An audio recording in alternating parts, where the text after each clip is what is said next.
The Ministry of Magic never truly slept. But on Christmas Eve, even its most dedicated workers eventually surrendered to tradition. Percy Ignatius Weasley sat at his desk in a cramped office on the second floor, surrounded by the silence of an abandoned building. The memoplanes had stopped flying hours ago.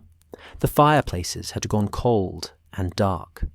Somewhere far below, a house elf might be sweeping the atrium, but up here, Percy was alone. Exactly as he preferred, he told himself. His quill scratched across parchment, recording amendments to post-war educational policy proposals. The work was important, critical even, helping rebuild the infrastructure that Voldemort's regime had corrupted. Someone had to ensure that Muggle-born students could return to Hogwarts safely, that curriculum reforms actually protected against dark arts recruitment, that werewolf integration protocols were properly implemented. If Percy didn't do it, who would? The quill paused mid-sentence. Through his office window, London sprawled in the winter darkness, lit by thousands of warm golden squares. Windows, each one representing a family gathering for Christmas Eve. Percy could see the shapes of Christmas trees, the flicker of fireplaces, the movement of people embracing, laughing, belonging. He looked away and dipped his quill in ink. The formal invitation sat at the corner of his desk, partially buried under a file on Azkaban reform. Heavy parchment, his mother's careful handwriting, the faint scent of her kitchen, cinnamon and wood smoke, and something indefinably Burrow-ish, still clinging to it, despite the protective charms Percy had placed on everything in his flat. Dearest Percy, we would be so very happy if you could join us for Christmas. Dinner will be at 6, but come earlier if you can. There's always room for you, sweetheart. There's always room. All my love, Mum. He'd read it 17 times since it arrived 3 days ago. He hadn't responded. Percy set down his quill and rubbed his eyes beneath his horn-rimmed glasses. The office felt colder suddenly, though the heating charms should have been holding. His gaze drifted to the photograph on his desk, the only personal item he'd allowed himself. 7 Weasleys crammed together in the frame, taken the summer before he'd started at Hogwarts.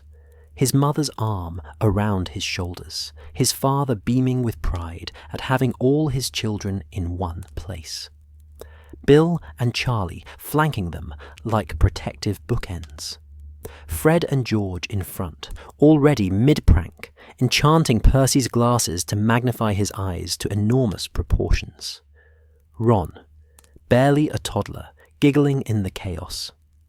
Ginny hadn't been born yet. The figures in the photograph moved in their endless loop. Young Percy kept pushing his glasses up his nose, trying to maintain dignity, while his brothers laughed. His mother kept trying to smooth everyone's hair. His father kept waving at the camera as if the photographer might not have noticed them. They looked happy. Percy picked up the photograph, his thumb tracing the silver frame. When had that stopped? When had the warm chaos of the Burrow transformed from home into something he needed to escape? He could pinpoint it really, 4th year at Hogwarts, when he'd realized that perfect marks and proper behavior could create distance, could build walls between himself and the mess and noise and constant pranks. 5th year, when he'd become prefect and suddenly had authority, responsibility, a path forward that didn't require him to be the funny one or the relaxed one or anything except competent. 6th year, head boy. 7th year, ministry recruit. By then, the distance had become a canyon. And then came the war. Percy set the photograph down carefully, precisely aligned with the corner of his desk.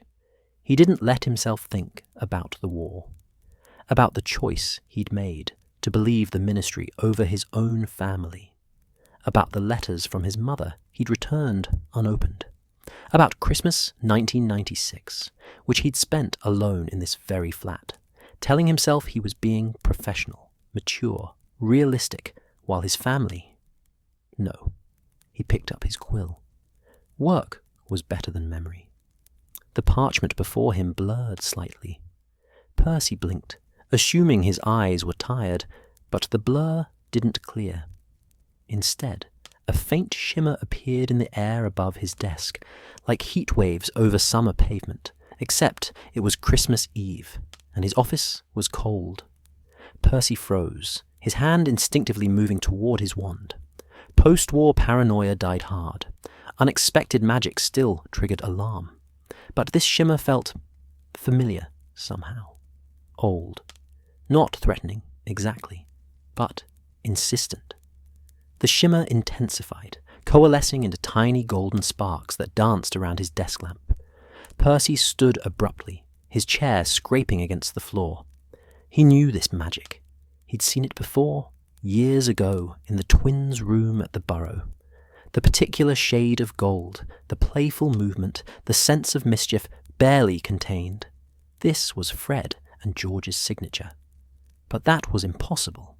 Fred was dead. George hadn't spoken more than 10 words to Percy since the Battle of Hogwarts, since Percy had shown up too late, since he'd cradled Fred's body and finally understood what he'd sacrificed for his precious career. Percy's throat tightened. The golden sparks multiplied, swirling now, forming patterns in the air that reminded him of the twins' fireworks, their enchanted sweets, all their brilliant, ridiculous, magical innovations. One spark landed on his sleeve and didn't burn, just tingled with warmth before fading. "What is this?" Percy whispered to the empty office. The sparks swirled faster, and Percy noticed they seemed to be pulling towards something, gravitating to the small wardrobe in the corner where he kept his travelling cloak and a few spare robes. The wardrobe door swung open on its own, not violently, but deliberately, and Percy's breath caught. Hanging inside, half forgotten beneath his formal ministry robes, was a jumper. Maroon with a golden P on the front, hand-knitted, the stitches slightly uneven in that way that screamed homemade with love rather than purchased with galleons. His mother had sent it 2 Christmases ago, and Percy had hung it in the wardrobe, telling himself he'd deal with it later, unable to throw it away, but unwilling to wear it, to acknowledge it, to accept what it represented. The golden sparks converged on the jumper, illuminating it like a beacon. Percy approached slowly, wand now drawn, every instinct warning him this was deliberate magic, carefully constructed, triggered by something. He reached out with his free hand, fingers trembling slightly, and touched the wool. The world exploded into gold. Not painfully, nothing like the curses and hexes Percy had experienced during the war. This was warm, enveloping, like being wrapped in sunshine and laughter and the particular brand of chaotic affection that only Fred and George Weasley could manufacture. Percy staggered, his office dissolving around him, replaced by swirling golden light, shot through with images, voices, sensations. He saw Fred and George, younger, maybe 5th year at Hogwarts, huddled together in their dormitory. They were working on something, wands moving in complicated patterns, pouring magic into a jumper.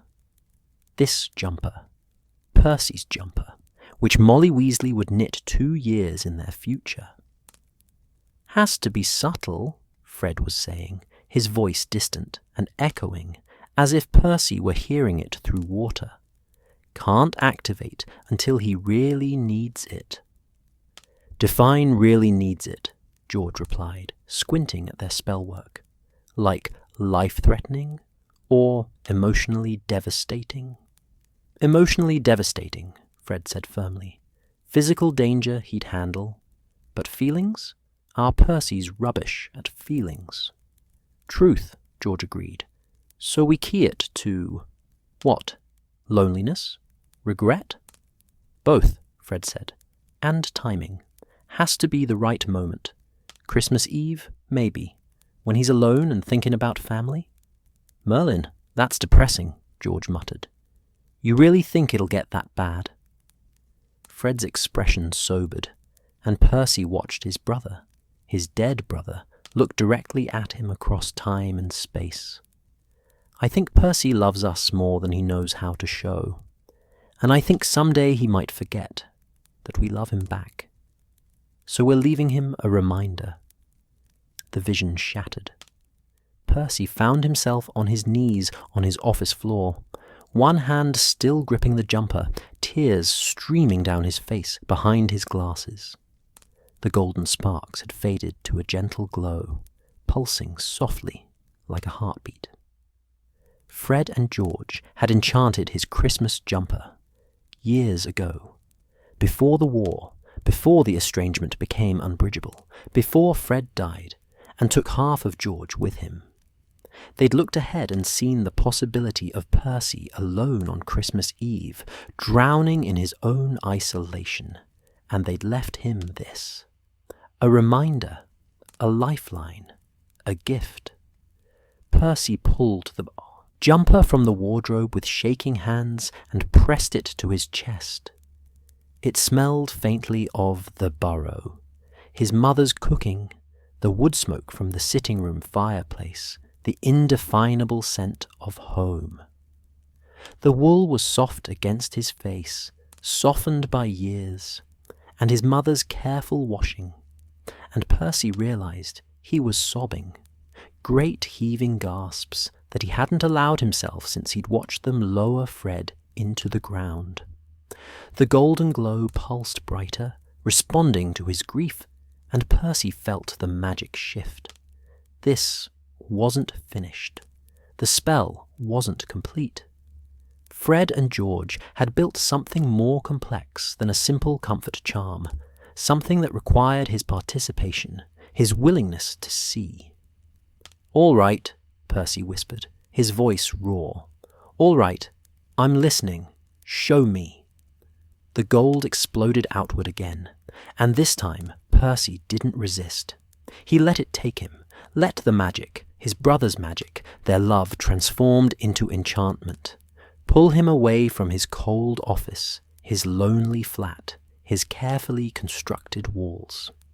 The sparks swirled into shapes, into scenes, into memory echoes that felt more real than memory should. Percy understood instinctively what was happening. Fred and George had crafted something extraordinary, a spell that would pull forward actual memories, recreate them in perfect detail, force him to witness what he'd turned away from. The first echo began to form, golden light coalescing into familiar shapes. Percy saw the outline of the burrow taking shape, heard the distant sound of laughter, smelled pine and cinnamon and his mother's Christmas pudding. He was going home. Not physically. His body remained in his ministry office, kneeling on the cold floor, clutching a jumper his dead brother had enchanted. But magically, spiritually, through the love Fred and George had woven into wool and spellwork, Percy Weasley was finally going home. The weight he'd been carrying, the distance he'd maintained, the pride that had cost him everything, suddenly felt unbearable.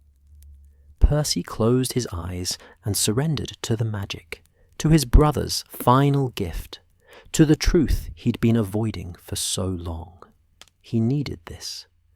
Merlin help him. He needed this more than he'd needed anything in his entire carefully ordered life. The golden light grew brighter, warmer, pulling him deeper into memory, into Christmas past, into the love he'd convinced himself he could live without. Outside his office window, London celebrated Christmas Eve with light and warmth and family. Inside, Percy Weasley knelt alone in the darkness, and finally let himself remember what it felt like to belong. The spell was only beginning. Percy's office had vanished entirely now, replaced by swirling currents of golden light that moved with purpose and intelligence. He could still feel the floor beneath his knees, still clutch the maroon jumper to his chest, but everything else had dissolved into the magic Fred and George had crafted years ago. The spell hummed around him, a frequency he felt in his bones rather than heard with his ears, familiar and foreign all at once. Slowly, Percy became aware of other sensations filtering through the golden haze. The sharp scent of winter air, the distant sound of wind against old walls, the particular quality of silence that came from snow falling outside, muffling the world. The light began to settle, to solidify, and Percy found himself standing. When had he stood? In a room he recognized instantly, despite not having seen it in years, his childhood bedroom at the Burrow.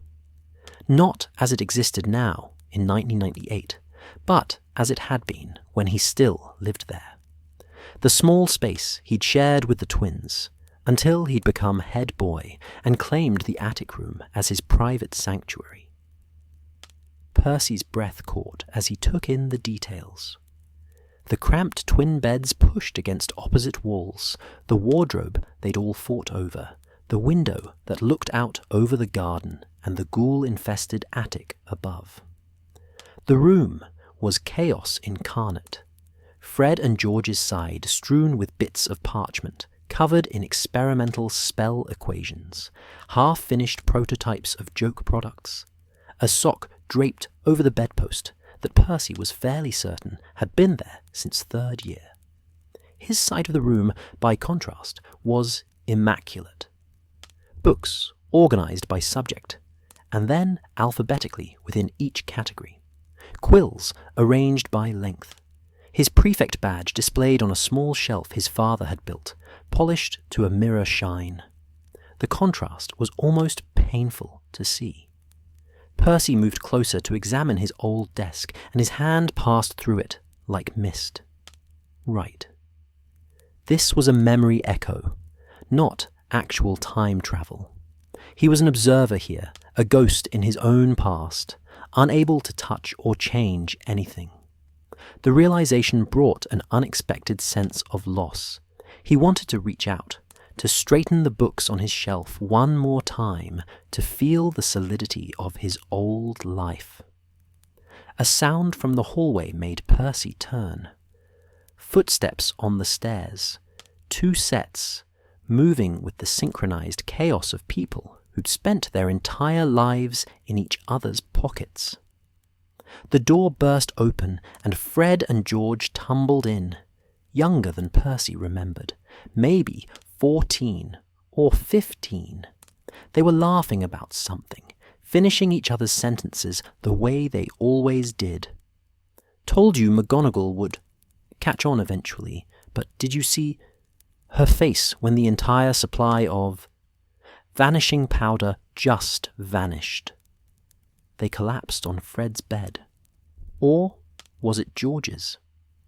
Percy had never been entirely certain they kept to assigned beds, still cackling at their own brilliance. Percy watched them, his chest tight, with an emotion he couldn't quite name. They looked so young, so alive, so perfectly, carelessly happy. Fred noticed something on Percy's desk and bounded over, George following. They studied Percy's prefect schedule, which outlined his patrol routes for the coming week in meticulous detail, color-coded by day and time. "Our brother," Fred said with exaggerated solemnity, "is deeply, profoundly mental." "Completely barking," George agreed. "Who color-codes patrol routes?" Someone who takes his responsibilities seriously, Fred said in a pitch-perfect imitation of Percy's voice, pompous and lecturing. Someone who understands that order and structure are the foundations of civilized society. Percy winced. Had he really sounded like that? So self-important and condescending. But the twins weren't being cruel, he realized. Their impression was affectionate, the way you teased someone you loved. George was grinning as he picked up one of Percy's perfectly arranged quills. Remember when he tried to report us for experimental magic in a residential area? Our own home, Fred clutched his chest dramatically. The betrayal. Mum told him to stop being ridiculous and have some pudding. Best day of my life, watching perfect Percy get told off for being too perfect. They laughed together, and Percy felt something crack inside his chest. They'd loved him. Even when he was insufferable and superior and constantly reporting their rule violations, they'd loved him. He'd forgotten that, or maybe he'd never quite believed it. The golden light pulsed, and the scene shifted. The twins were older now, 17, maybe, just before they'd left Hogwarts to start Weasley's Wizard Wheezes. They were sitting on the floor between their beds, surrounded by parchment and magical components Percy didn't recognize. The room was dark, except for their wand light, which suggested it was well past curfew. Percy moved closer, though he knew they couldn't see him. This felt important somehow, weighted with significance. The spell wanted him to understand. "This is the last one," Fred was saying, holding up a small vial of swirling gold liquid. "The activation trigger." George studied their spell work notes, frowning in concentration. "You're absolutely sure about the conditions? We can't have it going off randomly, or worse, not going off when he actually needs it." "Positive," Fred said. "Look, the spell has 3 layers. First layer, emotional state. He has to be genuinely isolated, not just alone for an hour. Properly lonely, the kind that settles in your bones." "Check," George muttered, making a note. "Second layer, temporal trigger. Christmas Eve specifically, because that's when family means the most, when being alone is loudest. Poetic and depressing, very on brand for us. Third layer, and this is the clever bit, it only activates if he's holding or near one of Mum's jumpers. The magic in her knitting, all that love she puts into it. That's the final key. Without love present, the spell stays dormant." George looked up from the parchment. "So if he's completely cut himself off from family, thrown away all connections, the spell won't work." "Exactly," Fred said quietly. "Because then he'd be too far gone. This is for if he's lost, but not completely lost. If there's still something of our Percy in there, underneath all the ambition and ministry nonsense." "That's..." George trailed off, his voice catching slightly. "That's really sad, mate, that we're planning for this." Fred was quiet for a long moment, absently turning the vial in his hands. The golden liquid inside caught the wand light, glowing softly. "I watched him at the Burrow last Christmas. He barely said 10 words to anyone. Spent the whole time writing reports in the corner, acting like we were beneath him. But I saw his face when Mum asked if he wanted to help with the cooking. For just a second, before he put on that superior expression, he looked heartbroken, like he wanted to say yes, but didn't remember how." "He's choosing to be this way," George said, but his tone was uncertain. "Is he, though?" Fred looked at his twin seriously. "I think he's scared. I think he climbed so high up his ladder of ambition that now he's afraid to look down, afraid to admit he might have been climbing the wrong direction all along. And our family. We're loud and chaotic, and we don't care about the things he's decided matter. We make him feel like maybe he made a mistake, and Percy can't handle being wrong. Percy, watching invisibly, felt tears on his face again. Fred had understood. Even then, even when Percy had been at his most insufferable, his brother had seen through the posturing to the fear underneath. George was quiet for a while, then nodded slowly. So we leave him this, a way back if he wants it. When he wants it, Fred corrected. Not if. When. Because he's still our brother, and eventually he'll remember that. And if he doesn't? George asked quietly. If the spell never triggers because he never lets himself feel lonely, never keeps one of Mum's jumpers? Fred smiled, but it was sad around the edges. Then at least we tried. At least he'll know, somewhere in whatever cold ministry office he's locked himself in, that we cared enough to leave him a way home. They bent over their work together, and Percy watched them weave the spell into the golden liquid. It was extraordinary magic, far beyond what most seventh years could accomplish. The twins had always been brilliant, though they'd hidden it under jokes and pranks. Percy had known that intellectually, but watching them work, seeing the precision and care they put into this gift for him, made him understand it in a way he never had before. The spell wasn't just about showing him memories. It was about breaking through the walls he'd built, forcing him to see what he'd turned away from. The twins had known he'd need to understand, really understand, what he'd lost before he could find the courage to reclaim it. The scene began to fade, golden light bleeding back into the edges. Percy wanted to call out, to thank them, to tell them he understood now, but the magic was already shifting, pulling him forward through time and space. The Burrow's sitting room materialized around him, and Percy's heart clenched. He knew this room in his sleep, the sagging armchairs, the crooked shelves overflowing with books and magical oddments, the clock that showed family members' locations instead of time, the fireplace where his mother always kept a kettle warm. But this version was different from his memories. Newer, maybe?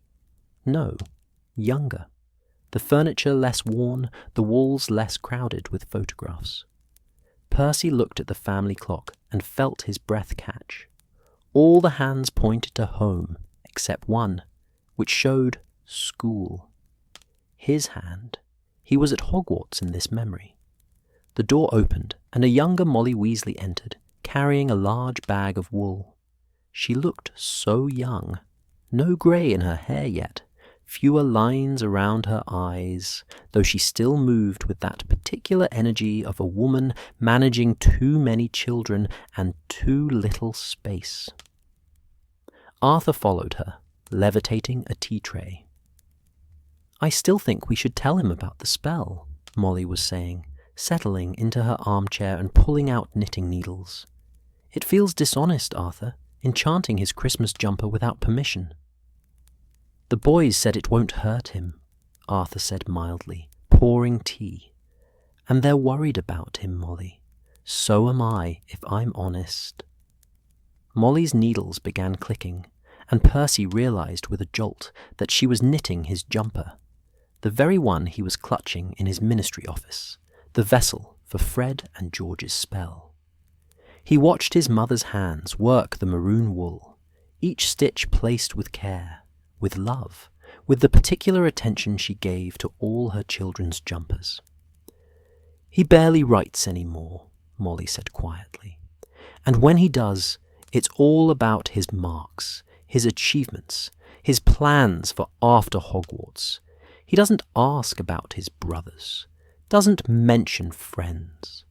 It's like he's trying to separate himself from us completely." "He's ambitious," Arthur said. "There's nothing wrong with that. There is when it means cutting out everything else."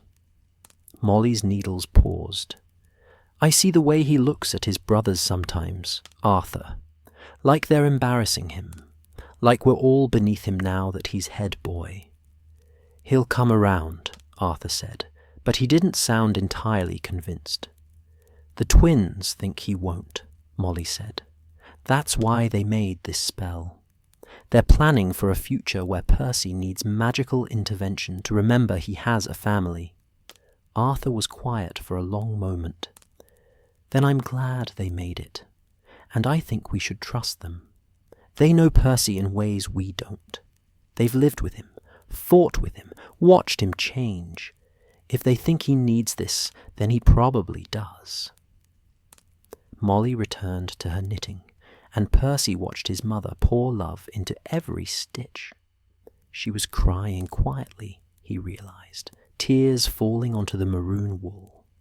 She didn't wipe them away, just kept knitting.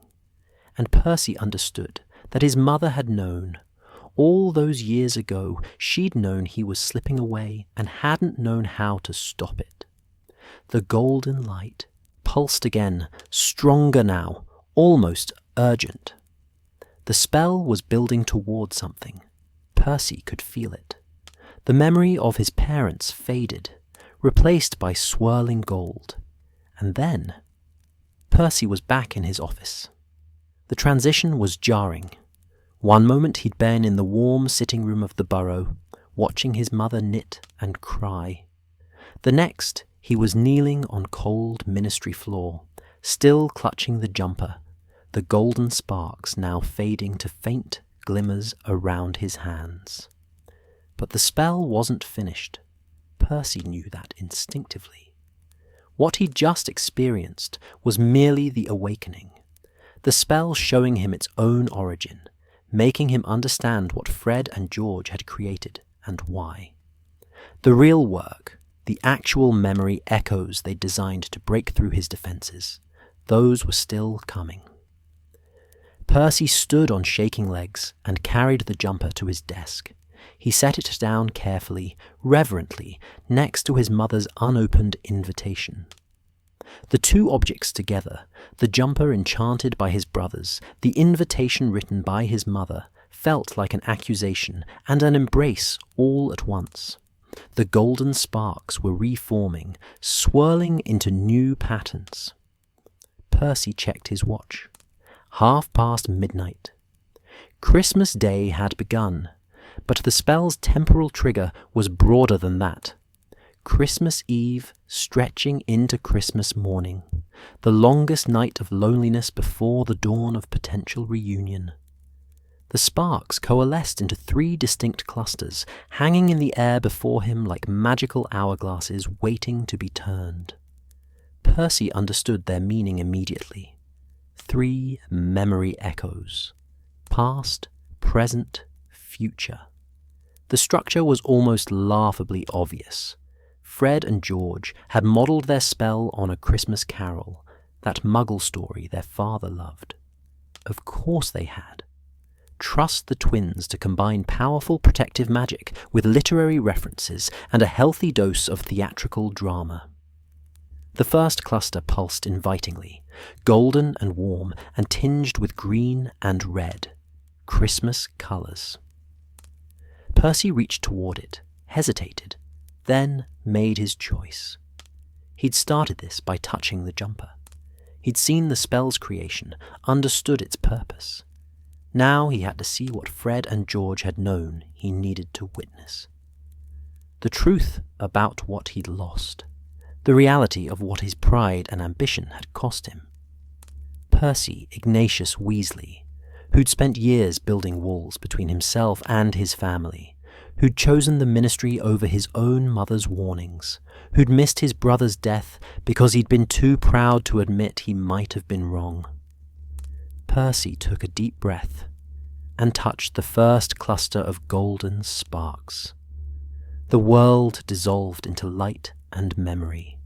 pulling him backward through time, toward a Christmas that had once been filled with joy. Toward the past he'd tried so hard to outgrow. Toward the love he'd convinced himself he didn't need. The spell's true work was beginning, and Percy could only surrender to it and pray that when it was finished, he'd have the courage to accept what it showed him. The golden light settled around Percy like snow falling in reverse, rising from the ground, swirling upward, coalescing into shapes and colours and sounds that grew more solid with each passing heartbeat. He felt the peculiar sensation of being pulled backward through time, not physically but spiritually, his consciousness tethered to the spell, while his body remained in that cold ministry office. The first thing Percy noticed was warmth. Not the sterile, charm-produced heat of his flat, but genuine warmth, the kind that came from bodies crowded together, from fires burning in overstuffed grates, from ovens working overtime, and love packed into every corner of insufficient space. The warmth seeped into his bones, and Percy realized he'd been cold for a very long time. The second thing was sound, laughter, multiple voices talking over each other. Someone, Ron, unmistakably Ron, complaining loudly about something, the clatter of dishes, music playing from a wizarding wireless, some cheerful carol about enchanted snowmen, the particular creaking sound the Burrow made when too many people were moving through it at once, the old house settling and adjusting to accommodate the chaos of family. The golden light faded completely, and Percy found himself standing in the Burrow's sitting room. Christmas 1994. He knew it immediately. The decorations gave it away. His mother's handmade ornaments, the ones that had been destroyed during the war and never quite replaced. The angel on top of the crooked tree that sang carols, badly, every hour. The paper chains Ginny had made in her 3rd year, enchanted to change colours. The mistletoe Bill had charmed to follow certain people around, much to everyone's embarrassment and amusement. But more than the decorations, Percy knew the year because of who was there. Everyone, all the Weasleys, whole and healthy and home for Christmas. Percy's throat closed as he took them in. These ghosts of Christmas past, these versions of his family before war had taken Fred, before loss had carved pieces out of all of them. His father sat in his favourite armchair, completely absorbed in taking apart some Muggle device. A toaster, Percy thought, though it was hard to tell given how many pieces it was currently in.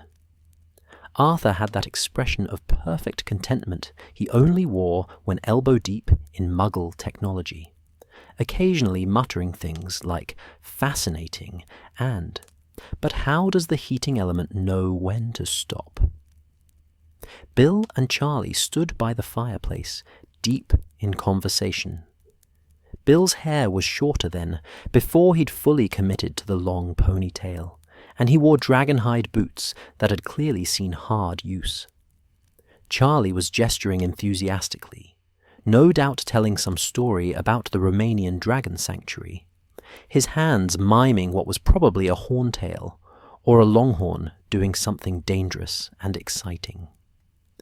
Ginny sat cross-legged on the floor, wrapping presents with more enthusiasm than skill. The paper was going on crooked, the ribbon tangled, but she looked absolutely delighted with herself. She was 13 in this memory, Percy calculated, young and fierce, and still recovering from the Chamber of Secrets incident 2 years prior, though you wouldn't know it from her smile. Ron sprawled on the sofa, loudly complaining to Hermione about the essay Snape had assigned over Christmas holiday. Hermione sat beside him, already finished with all her homework naturally, trying to help him while simultaneously rolling her eyes at his dramatic protests. "I don't see why we need to write 18 inches on the properties of Moonstone in sleeping drafts," Ron was saying. "Who cares? Just chuck in some Moonstone, brew the potion, done." "The proportions matter, Ron," Hermione said patiently. "Too much Moonstone and the person won't wake up for a week. Too little, and it's just expensive tea. Still don't see why we need 18 inches about it." And there, in the corner of the room, were Fred and George. Percy's breath caught. Fred, alive, laughing, whole, was levitating ornaments around the room in complicated patterns, while George provided commentary, like a Quidditch announcer. And there goes the angel, swooping low over the settee, pulling up just in time to avoid Ron's ear. Good save, good save. "Oh, but what's this?" The gingerbread man is making an aggressive move toward the tree.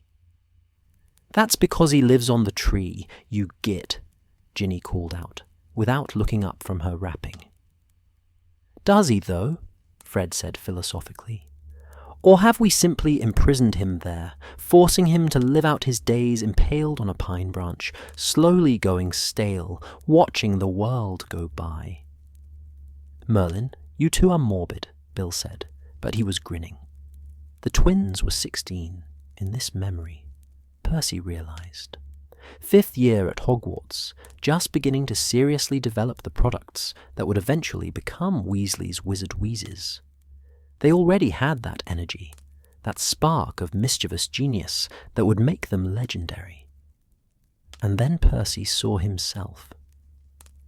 Younger Percy stood near the kitchen doorway, holding a stack of parchment and looking vaguely uncomfortable with the chaos surrounding him. He was 18, just finished with Hogwarts, about to start his first year at the Ministry.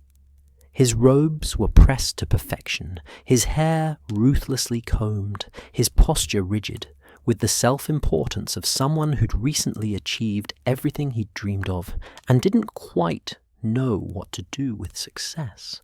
Watching himself from the outside, Percy felt a wave of recognition and revulsion.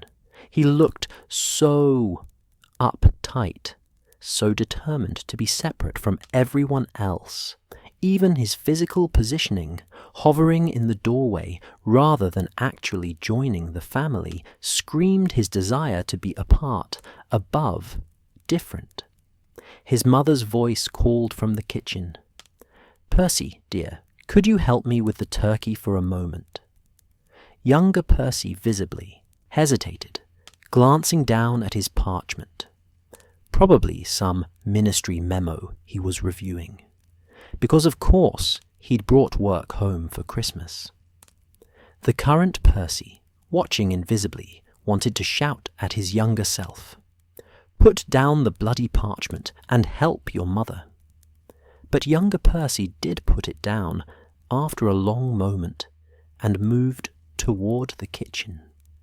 Current Percy followed, though he wasn't sure if the spell would let him pass through walls. He needn't have worried. The memory adjusted around him, the kitchen materializing as he stepped forward. Molly Weasley stood at the counter, surrounded by enough food to feed an army. The turkey she'd mentioned was enormous, probably enhanced with an engorgement charm to feed her ever-growing family. Pots bubbled on the stove, pies cooled on the windowsill, a Christmas pudding steamed in the corner. The kitchen smelled like heaven. Rosemary and sage, cinnamon and nutmeg, butter and sugar, and everything warm and good in the world. "Just need you to baste this while I check on the potatoes," Molly said, handing younger Percy a large spoon without waiting for confirmation. Percy watched himself take the spoon awkwardly, clearly uncertain about the mechanics of basting. He'd always been useless in the kitchen, preferring theory and books to practical domestic magic. But his mother was already moving away, trusting him with the task, and younger Percy bent over the turkey with an expression of intense concentration, as if basting were a complex ministry procedure, requiring utmost precision. "Not too much," Molly called over her shoulder, hands deep in a bowl of potato mixture. "Just enough to keep it moist, dear." "I understand the concept of basting, Mum," younger Percy said, and current Percy winced at the pompous tone. But Molly just laughed, warm and affectionate. "Of course you do, sweetheart. You understand everything, don't you?" There was no sarcasm in it, no criticism, just love, plain and simple. His mother had loved him even when he was insufferable, had seen past his pretensions to the insecure boy underneath. The kitchen door burst open, and Fred and George tumbled in, followed by Ginny. "Mum, Fred's trying to enchant the Brussels sprouts to taste like chocolate," Ginny announced. "I am not," Fred said indignantly. "I'm trying to enchant them to taste like anything other than Brussels sprouts, which is completely different." "Nobody's enchanting anything," Molly said firmly. "Out of my kitchen, all of you, except Percy. He's actually being helpful." The twins exchanged glances, and younger Percy straightened slightly, pleased by the praise and the implicit comparison. Current Percy felt sick watching it. He'd actually enjoyed being singled out as the good one, had actively cultivated that role, used it to distance himself from his siblings. "Percy's being helpful?" George said with exaggerated shock. "Someone check him for polyjuice potion." "Or imperious curse," Fred added. "Our Percy, willingly participating in manual labor?" "I'm simply assisting our mother with Christmas preparations," younger Percy said stiffly. "Something you two might consider instead of creating chaos." "But we're so good at chaos," Fred said. "And so terrible at helpfulness," George finished. They were grinning, trying to pull Percy into the joke, trying to include him in their banter. Current Percy could see it now, the way they'd always tried to bridge the gap he was building. But younger Percy just sniffed disapprovingly and returned to his basting with exaggerated focus. The twins exchanged another look. Something passed between them, some silent twin communication. And then Fred grabbed the spoon from Percy's hand. "Right, you're doing it wrong," Fred announced. "I am not." Younger Percy started indignantly. "You absolutely are," George said, coming around the other side. "Look at this technique. Too much basting liquid, insufficient coverage, no artistic flair whatsoever." "Basting doesn't require artistic flair," younger Percy protested. But Fred had already started demonstrating, making elaborate swirling motions with the spoon, while George provided commentary like a cooking show presenter. "Notice the wrist action, ladies and gentlemen, the confidence, the joie de vivre." "We're basting a turkey, not painting the Sistine Chapel," younger Percy said. But current Percy heard something else in his voice, something almost like amusement, quickly suppressed.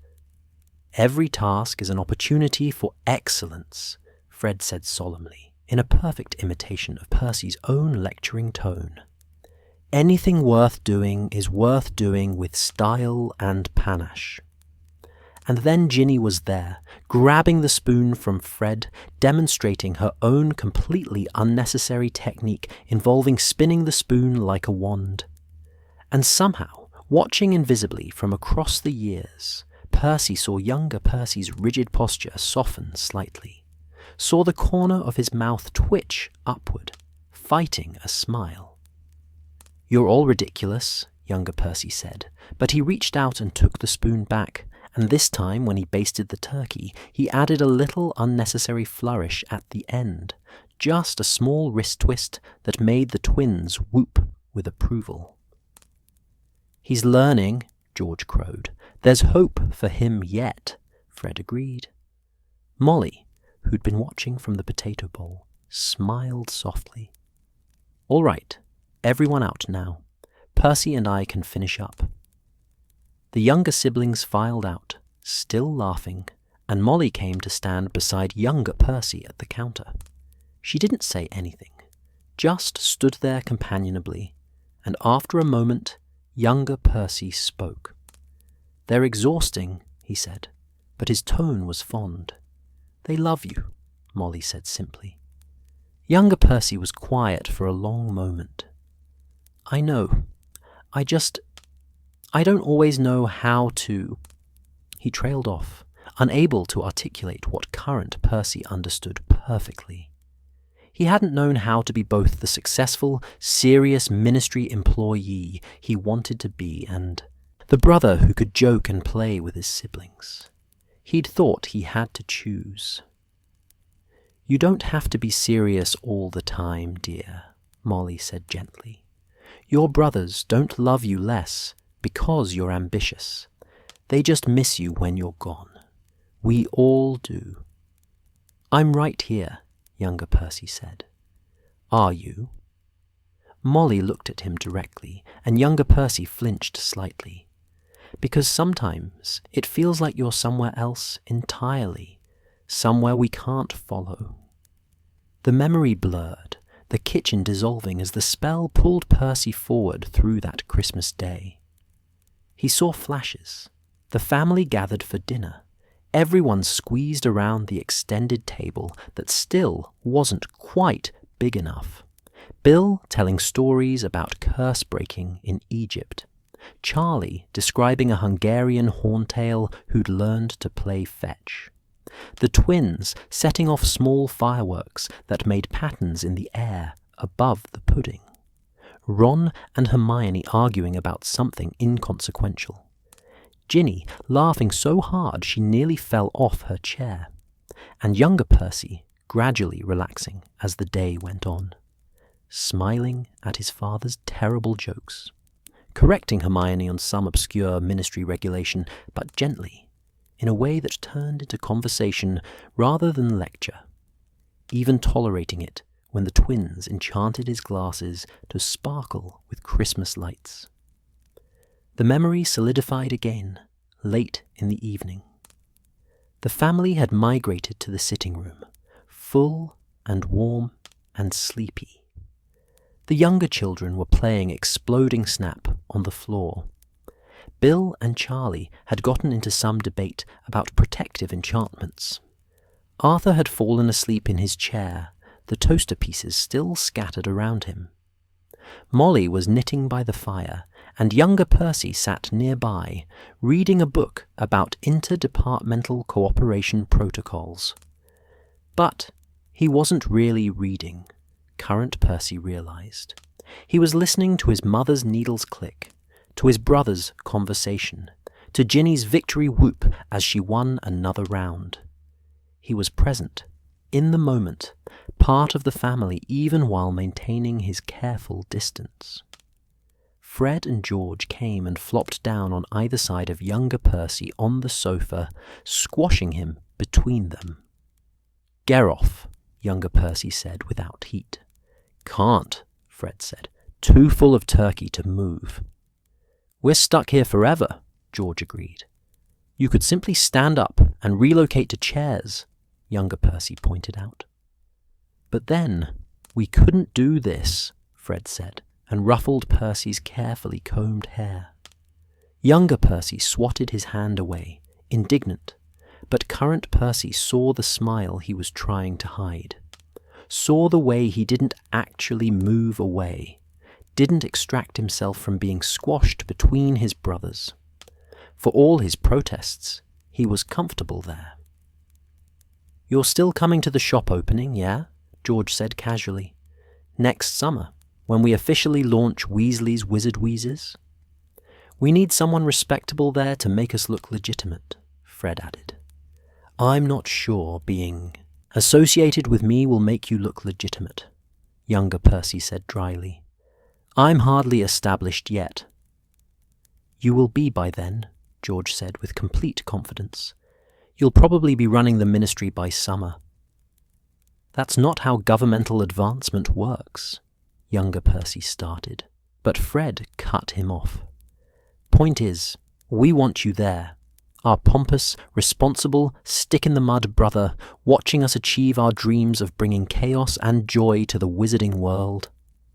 "I hate you both," younger Percy said, but he was smiling properly now, and current Percy felt tears on his face again. "Love you too, Perce," the twins said in unison. The memory began to fade, golden light bleeding back in from the edges. Percy wanted to hold on to it, to stay in this moment, where he was still part of the family, still welcomed and loved despite his pretensions. But the spell was inexorable, pulling him back to the present, back to the cold office where he sat alone on Christmas Eve. The sitting room dissolved. The warmth faded. The voices quieted. Percy found himself kneeling on his office floor again, the jumper still in his hands, tears streaming down his face behind his glasses. The golden sparks swirled around him, quieter now, almost gentle. He'd been happy then, lonely in his own way, building walls even during family gatherings, but still connected, still able to laugh with his brothers, to help his mother, to be present even if he couldn't quite let himself fully belong. What had happened? When had the walls become impenetrable? When had his ambition transformed from something that made him different into something that made him alone? Percy knew the answer. The war, the ministry's position against Dumbledore, his choice to believe the institution over his family, to side with Percy Weasley's career over Percy Weasley's heart. The second cluster of golden sparks pulsed urgently. The spell wasn't done with him yet. It had shown him what he'd lost. Now it needed to show him the cost of that loss. Percy's hands shook as he reached toward the second cluster. Christmas present was waiting. And Percy knew, with horrible certainty, that it would hurt worse than Christmas past. Percy didn't want to touch the second cluster of sparks. He knelt on his office floor, one hand still gripping the maroon jumper, the other hovering inches from the golden light that pulsed with quiet insistence. The warmth of Christmas past still lingered in his chest, the memory of laughter, of belonging, of a family that had welcomed him, even when he'd made himself difficult to love. He wanted to stay in that warmth, to pretend that nothing had changed, that he could still walk back into the Burrow and find that same acceptance waiting. But he knew better. The second cluster represented Christmas present, or rather, a Christmas from the present era. The war years, the time when Percy had chosen pride over family, the ministry over his mother's tears, his career over everything that actually mattered. The spell wanted him to see what that choice had cost. Not just himself, but the people who'd loved him anyway. Percy's hand trembled as he reached forward and touched the golden light. The transition was harsher this time. No gentle dissolving, no soft fade from one reality to another. The office vanished like someone had vanished it, and Percy felt himself falling through darkness shot through with flashes of colour, red and gold, green and silver, the colours of conflict and division. He heard screams, explosions, the terrible sounds of war magic being unleashed, saw faces in the darkness. Harry Potter, Dumbledore, Voldemort, the dark mark burning against clouded skies, then silence. Percy landed, not physically, but spiritually, his consciousness settling into a new memory echo, and immediately felt the difference. Christmas past had been warm, full of light and life and sound. This memory was cold, muted, heavy, with an atmospheric pressure that made breathing difficult. The burrow materialized around him, but it was wrong. The sitting room looked the same at first glance. Same crooked furniture, same overcrowded shelves, same general organized chaos. But the details were off.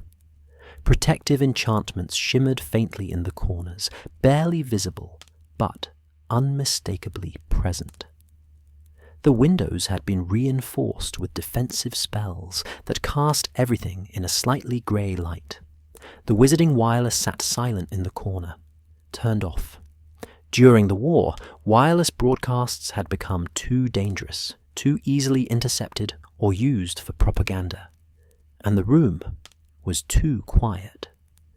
Percy moved through the space, his footsteps making no sound, his presence invisible to the memory.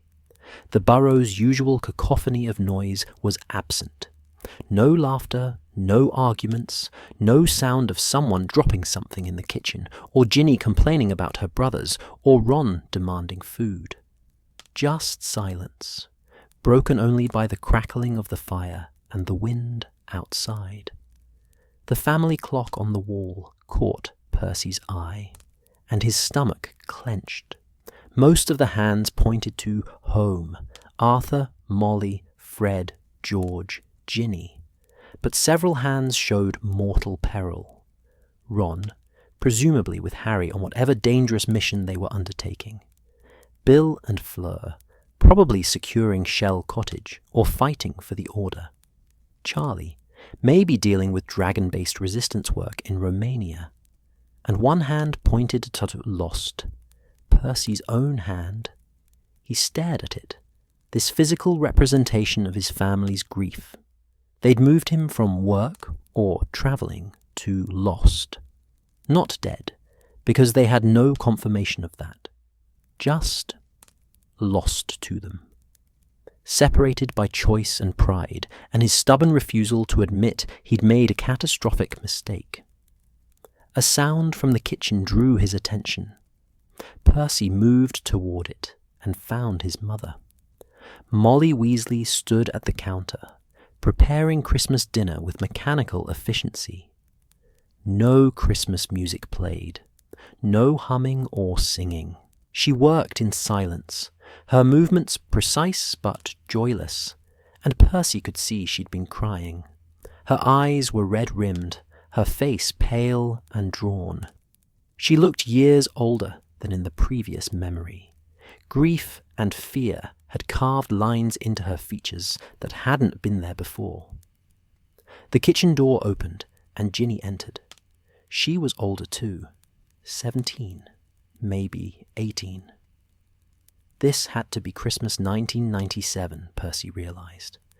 The worst year of the war, when Voldemort controlled the Ministry, when Hogwarts had been overtaken by Death Eaters, when his family had been branded blood traitors and hunted. "Mum, let me help," Ginny said quietly. "I'm fine, dear," Molly said, her voice determinedly cheerful, in a way that made it clear she was anything but fine. "You go sit with your father and brothers. Mum, please, Ginny, I need to do this." Ginny hesitated, then nodded and retreated.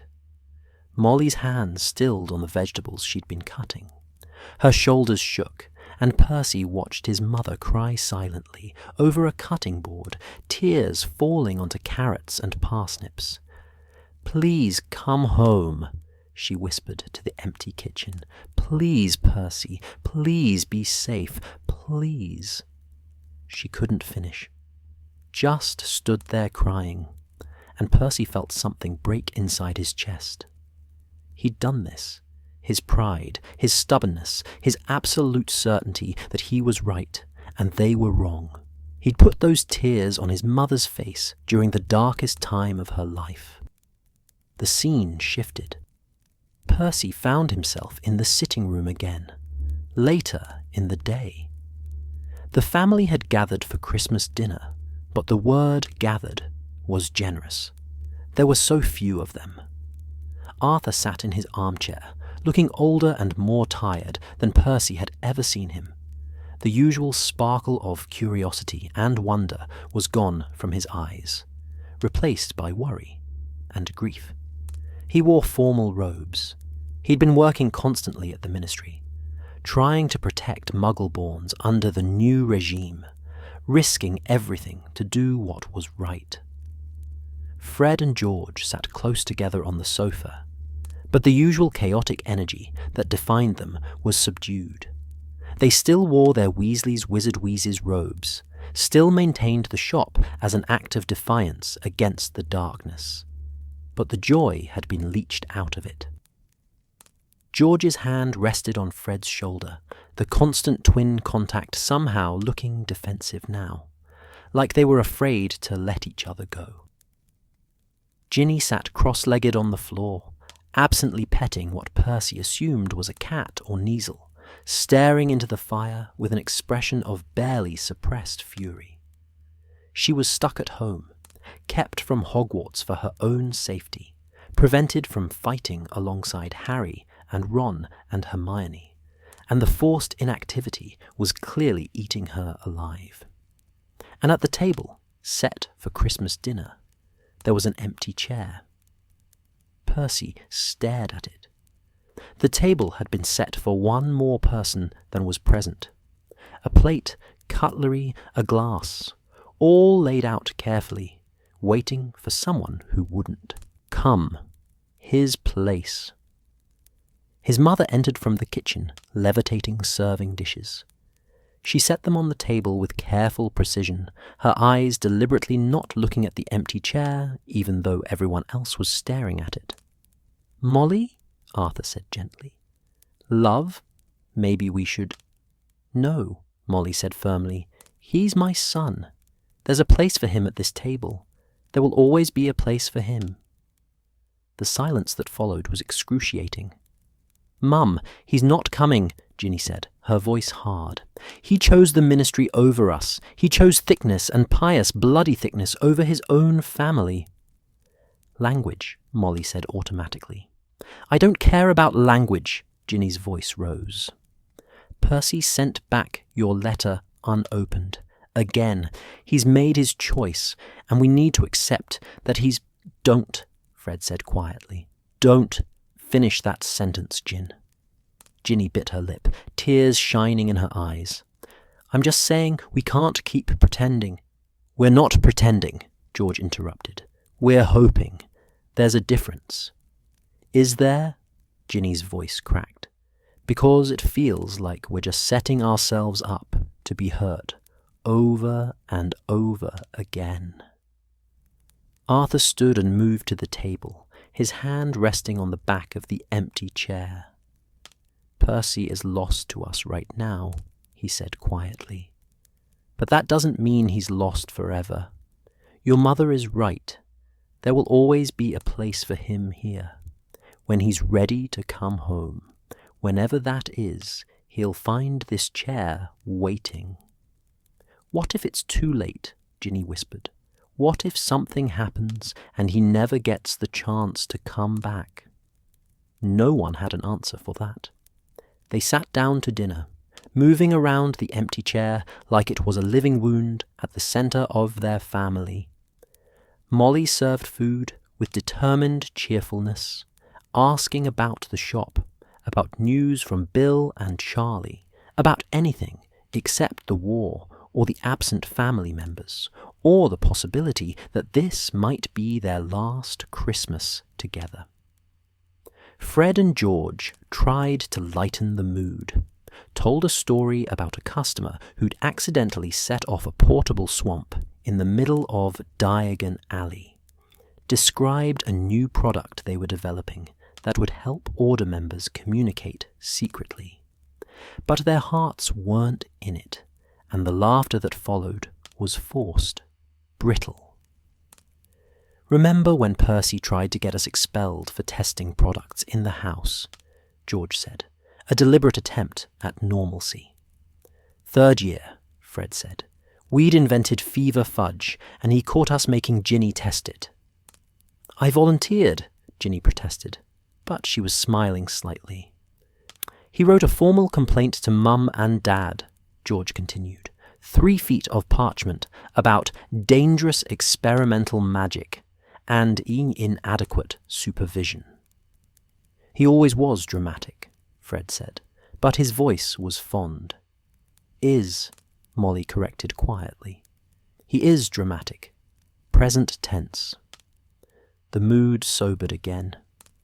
They ate in silence for a while, and Percy watched his family struggle through Christmas dinner. Watched them try to maintain traditions, to find joy in each other's company, to pretend the war wasn't happening, and their family wasn't fractured, and death wasn't waiting around every corner. After dinner, they moved to the sitting room.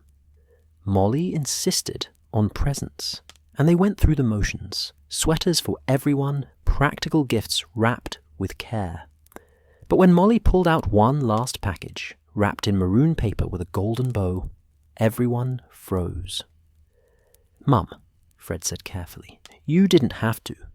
"Yes, I did," Molly said firmly. She set the package on the mantelpiece, next to a photograph of all the Weasley children from years ago. When he comes home, he'll have a present waiting, a jumper waiting, a family waiting. "If he comes home," Ginny muttered, but she didn't argue when Molly shot her a sharp look. The evening dragged on. Arthur read from a book of wizard fairy tales, but even the familiar stories felt hollow.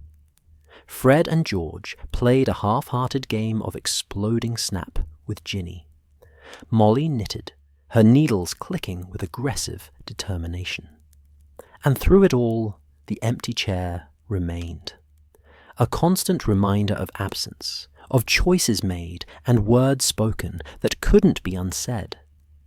Percy wanted to look away, to escape this memory, but the spell held him fixed in place, made him watch his family grieve for him while he was still alive, made him see the price they paid for his pride. The scene shifted again, jumping forward to late that night. The family had gone to bed, except for Fred and George. They sat in front of the dying fire, passing a bottle of fire whiskey between them, speaking in low voices. "Do you think he knows," George asked, "about what's really happening at the ministry? About the Muggle-born Registration Commission, the Snatchers, all of it?" Fred took a long drink before answering.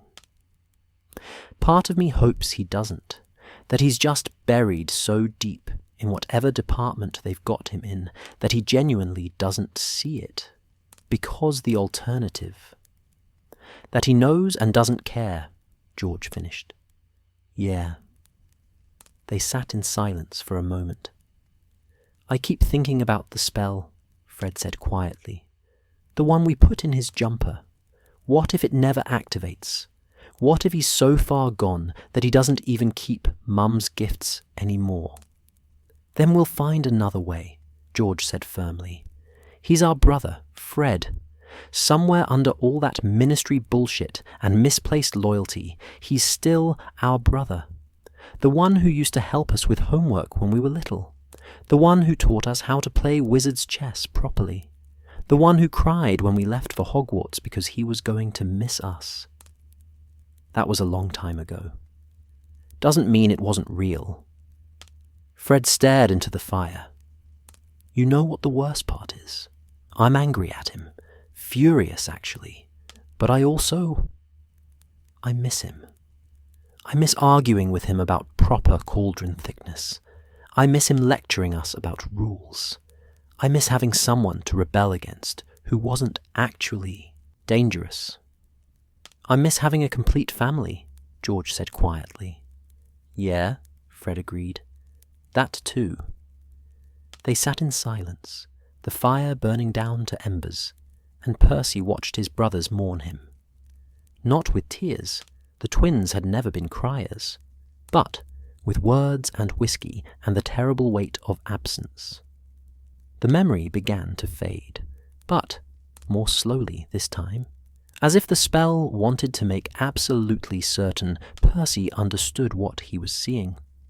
The sitting room dissolved, the golden light returning, but Percy could still see that empty chair in his mind, could still hear his mother's voice.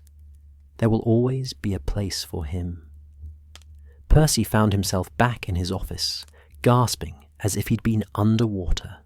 The jumper was clutched so tightly in his hands that his knuckles had gone white. Tears streamed down his face, dripping onto the maroon wool, adding his grief to his mother's, all these years later. They'd kept a place for him, through everything, the war, the persecution, the very real possibility that they might all die. They'd kept his chair empty and waiting. His mother had knitted him a jumper. His brothers had missed him. His family had hoped, even when hope seemed foolish. And what had Percy been doing during that Christmas? He couldn't even remember. Probably working at the ministry. Processing paperwork for a regime he'd been too proud to admit was evil. Probably telling himself he was doing important work, maintaining order, serving the greater good. Probably never once thinking about the empty chair at his family's table, the mother crying in her kitchen, the brothers drinking whiskey and wondering if he was lost forever. The third cluster of golden sparks pulsed urgently, the final memory echo. Christmas future. Percy didn't want to see it. Couldn't imagine what else the spell could possibly show him that would hurt worse than what he'd already witnessed. But Fred and George had designed this spell for a reason. They'd known he would need to see all three visions to understand, to truly comprehend what he was choosing when he chose isolation over family. Percy's hand shook as he reached toward the third and final cluster of light. His chest felt like it was being crushed, his throat tight with unshed tears, his heart breaking under the weight of everything he'd lost and thrown away. The golden sparks felt different under his fingers, warmer somehow, less sorrowful, almost hopeful. Percy took a deep breath and surrendered to the final vision, to Christmas future, to whatever truth Fred and George had known he needed to see to find his way home. The third cluster of sparks didn't pull Percy backward or sideways through time. Instead, it launched him forward, hurtling through darkness studded with flashes of possibility, probability, hope, and fear tangled together like threads in a tapestry not yet woven. Percy felt himself stretched thin across years he hadn't lived, decades he might never see, a future that existed only, potential waiting to be chosen or discarded. The sensation was nauseating. Unlike the previous visions, which had shown him concrete memories, things that had actually happened, this vision felt less solid, more dreamlike. The magic here was speculative, prophetic, in the way that divination claimed to be, but rarely achieved. Fred and George had somehow woven probability into their spell, showing not what would be, but what could be, what might be, if Percy made different choices. The darkness resolved slowly into shapes and colours. Percy found himself standing in familiar space, the Burrows' sitting room again, but it was different in ways both subtle and profound. The furniture was the same, but more worn, lovingly maintained through years of use. New photographs crowded the already overcrowded walls, faces Percy recognized, and some he didn't. The family clock had been modified, expanded, more hands added to track a family grown larger than its original design had anticipated.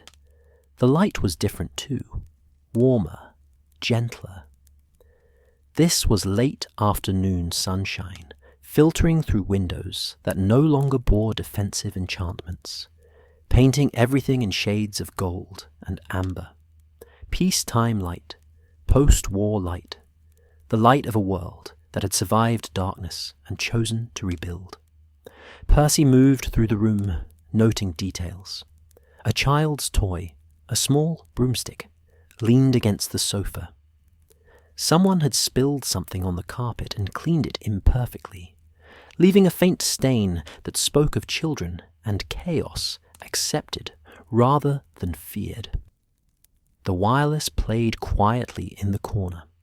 Some cheerful program about magical creatures turned low enough to be background noise rather than intrusion, and everywhere signs of life. Not the desperate, frightened survival of wartime, but actual life, messy and loud and joyfully complicated. Voices approached from outside, and Percy turned toward the window. The garden was covered in snow, and through it came a procession of people, bundled in winter cloaks and scarves, laughing and talking over each other in that particularly Weasley way, where conversation was less exchange than friendly combat. The door burst open, and children tumbled in. So many children that Percy lost count. Red hair dominated, but he saw other colours too. Dark hair like Harry Potter's, a flash of silvery blonde that might be Vila heritage, brown curls that could only come from Hermione Granger. The children ranged from teenagers to toddlers, all talking at once, tracking snow across the floor, pulling off cloaks and mittens and dropping them wherever they happened to be standing. "Aunt Molly, James hit me with a snowball. Because Victoire put snow down my back." "Did not?" "Did too." "Gran, can we have hot chocolate?" The adults followed, and Percy's breath caught. His brothers and sister, older than he'd ever seen them. Ron, tall and solid, wearing ridiculous robes that Hermione was clearly trying to convince him to change. Harry, Potter, impossibly, wonderfully ordinary looking, despite being the man who'd saved the wizarding world, carrying a small child on his shoulders. Ginny beside him, laughing at something her husband had said. Bill and Fleur, elegant even in winter travelling cloaks, speaking French to their children, while simultaneously trying to prevent them from enchanting each other's shoes. Charlie, greyer than Percy remembered, telling some animated story involving dragons and apparently mime. A few partners Percy didn't recognize, attached to various siblings, welcomed into the chaos as if they'd always been there. And George. Percy's heart clenched. George, older, but still unmistakably himself, herding children with the practice of someone who'd spent years managing chaos. His hair was going grey at the temples, laugh lines carved deep around his eyes, but he was smiling, genuinely smiling, in a way Percy had feared might have died with Fred. Then the kitchen door opened, and Molly Weasley emerged, older but formidable as ever, followed by... Percy froze, followed by himself. Future Percy was perhaps 45, maybe 50. His hair was thinning slightly, grey threading through the red, and he wore robes that were nice but not ostentatiously formal. The dress of someone successful, but no longer desperate to prove it. He carried a large dish of something that was almost certainly a dessert, moving carefully to avoid the children careening past his legs. "Careful, sweetheart," future Molly said, steadying the dish with a casual wave of her wand. "Wouldn't want to lose the trifle before we've even had dinner." "I'm perfectly capable of..." future Percy started, then stopped himself and smiled ruefully. "Thank you, Mum." Current Percy, watching invisibly, felt his chest tighten. That pause, that self-correction. He'd almost fallen into his old pompous pattern, then caught himself. The ease between his future self and his mother spoke of years of rebuilt relationship, of mistakes acknowledged and forgiveness accepted. Uncle Percy, a young girl, maybe 7 or 8, with bright red hair and horn-rimmed glasses that looked remarkably like Percy's own, barreled across the room and wrapped herself around future Percy's legs. "You're here. Grandma said you might have to work." Future Percy set down the trifle and scooped up the child. "And Miss Christmas with my favourite niece? Never." "I'm your only niece," the girl said, giggling. "Oi!" called another girl, older, maybe 12, with darker red hair. "I'm his niece too, Lucy." "Yes, but I'm his favourite," the younger girl, Lucy, said with absolute confidence. Future Percy caught the eye of a woman standing near the fireplace. Auburn hair, kind face, slightly exasperated expression, and grinned. "Audrey, our daughter is becoming entirely too much like her cousins." "Our daughter is becoming too much like you," Audrey replied, but she was smiling, confident to the point of insufferable. Current Percy stared. Audrey, his wife. He had a wife, and Lucy was his daughter, their daughter. The reality of it crashed over him like a wave. He'd been so convinced he'd spend his life alone, had almost accepted it as deserved punishment for his failures, that seeing evidence of a different possibility left him breathless. A boy, maybe 10, with Percy's red hair, but Audrey's warmer features, emerged from the crowd of children. "Dad, can I show George the defensive charm you taught me? He said I've got the wand movement wrong." "Have you got it wrong?" Future Percy asked. "Probably," the boy, Percy's son, admitted cheerfully. "But George said if I show you, you'll lecture me about proper technique, and he finds your lectures entertaining." "I'm being used for George's amusement," Future Percy said dryly. How novel. George appeared, navigating through the chaos with practiced ease. "Not using you, dear brother. Appreciating you. There's a difference." "Is there?" Future Percy asked, but he was smiling. "Course there is," George said, dropping an arm around Future Percy's shoulders in a gesture so casual, so familiar, that it spoke of years of reconciliation and rebuilt connection. "Come on, let's see what catastrophe your offspring has created with that charm. Lucy, you coming?" "Obviously," Lucy said, scrambling down from her father's arms.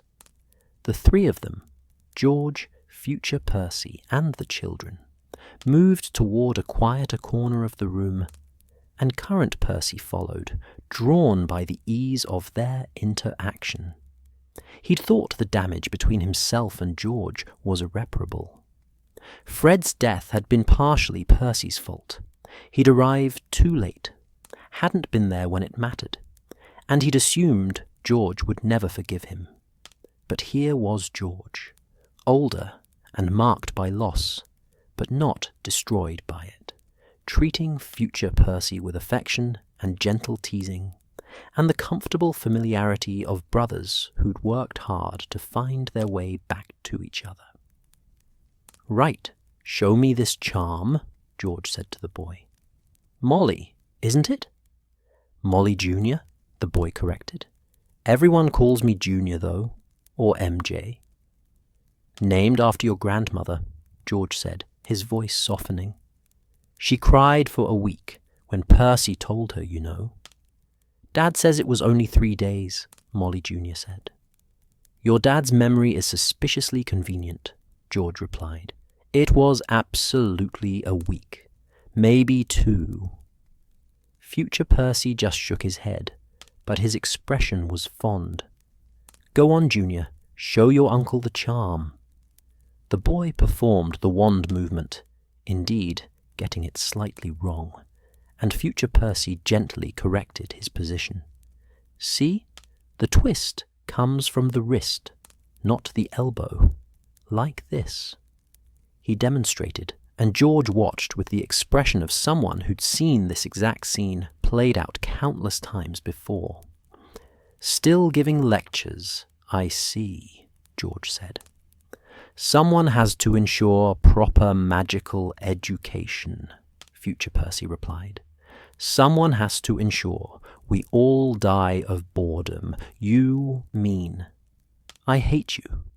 Love you too, Perce. The exchange was so natural, so clearly a well-worn routine between them that current Percy felt tears on his face again. This was possible. Reconciliation was possible. Not just tolerance, but actual affection, built on years of showing up and trying and choosing family over pride. Lucy had wandered off and returned with something clutched in her small hands. Uncle George, tell the story again, about Uncle Fred and the spell. The room quieted slightly. George's expression shifted, grief passing over his features like a shadow, but not consuming him. Just present, acknowledged, integrated into who he'd become. Which story, love? George asked gently. The Christmas spell, Lucy said. The one that helped Daddy come home. Current Percy's attention sharpened. George glanced at future Percy, some silent communication passing between them, and future Percy nodded slightly. All right, George said, settling into a chair with Lucy climbing into his lap. Other children had noticed the storytelling beginning and drifted closer, including Molly Jr. But you've heard this one before. I like it, Lucy said simply. George began speaking, and the room's background noise dimmed as family members paused to listen, even those who'd clearly heard this story many times before.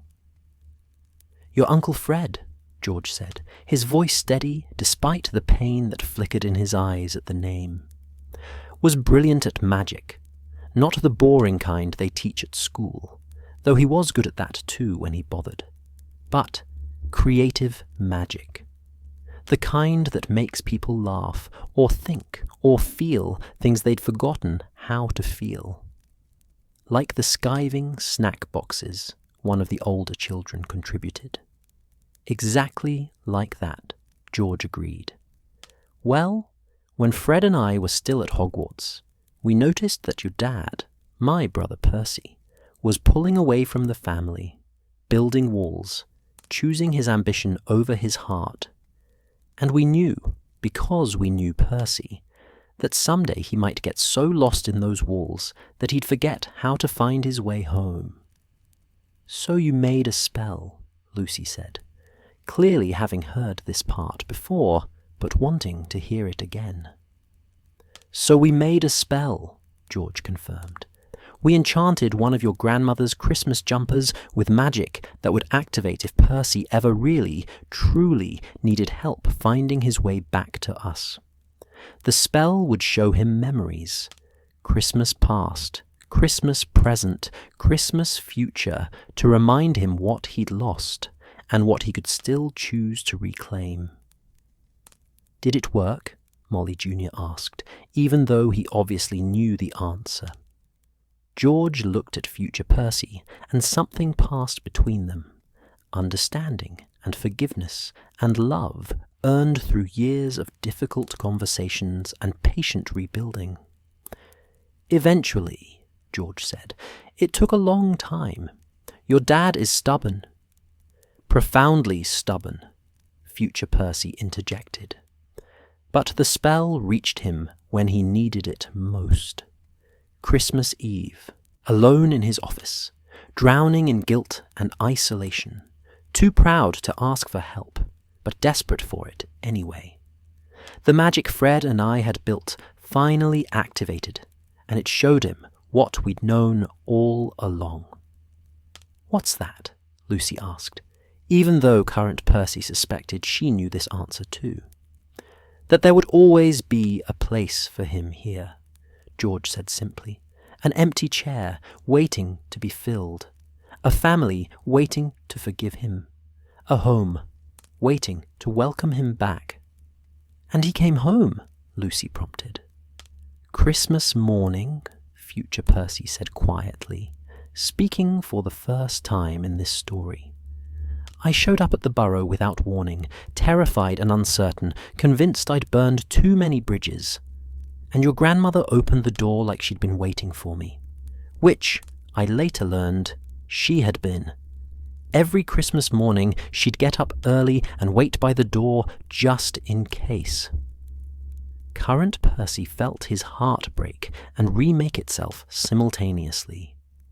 "That's beautiful," Lucy said, then frowned. "But also kind of sad." "Most beautiful things are," future Percy said. "They're beautiful because they cost something, because they're hard-won and fought for and earned through difficulty." George ruffled Lucy's hair. "Your dad came home, and we, the family, we all had to learn how to be brothers again, how to trust each other, how to forgive. It wasn't instant or easy." "Took years, actually," future Percy added. "I had a lot to make up for. Still do, honestly. But everyone gave me the chance to try, and that's everything." The moment hung in the air, heavy with meaning, and then Lucy wiggled out of George's lap. "Can I see the jumper?" "It's upstairs," future Molly called from across the room.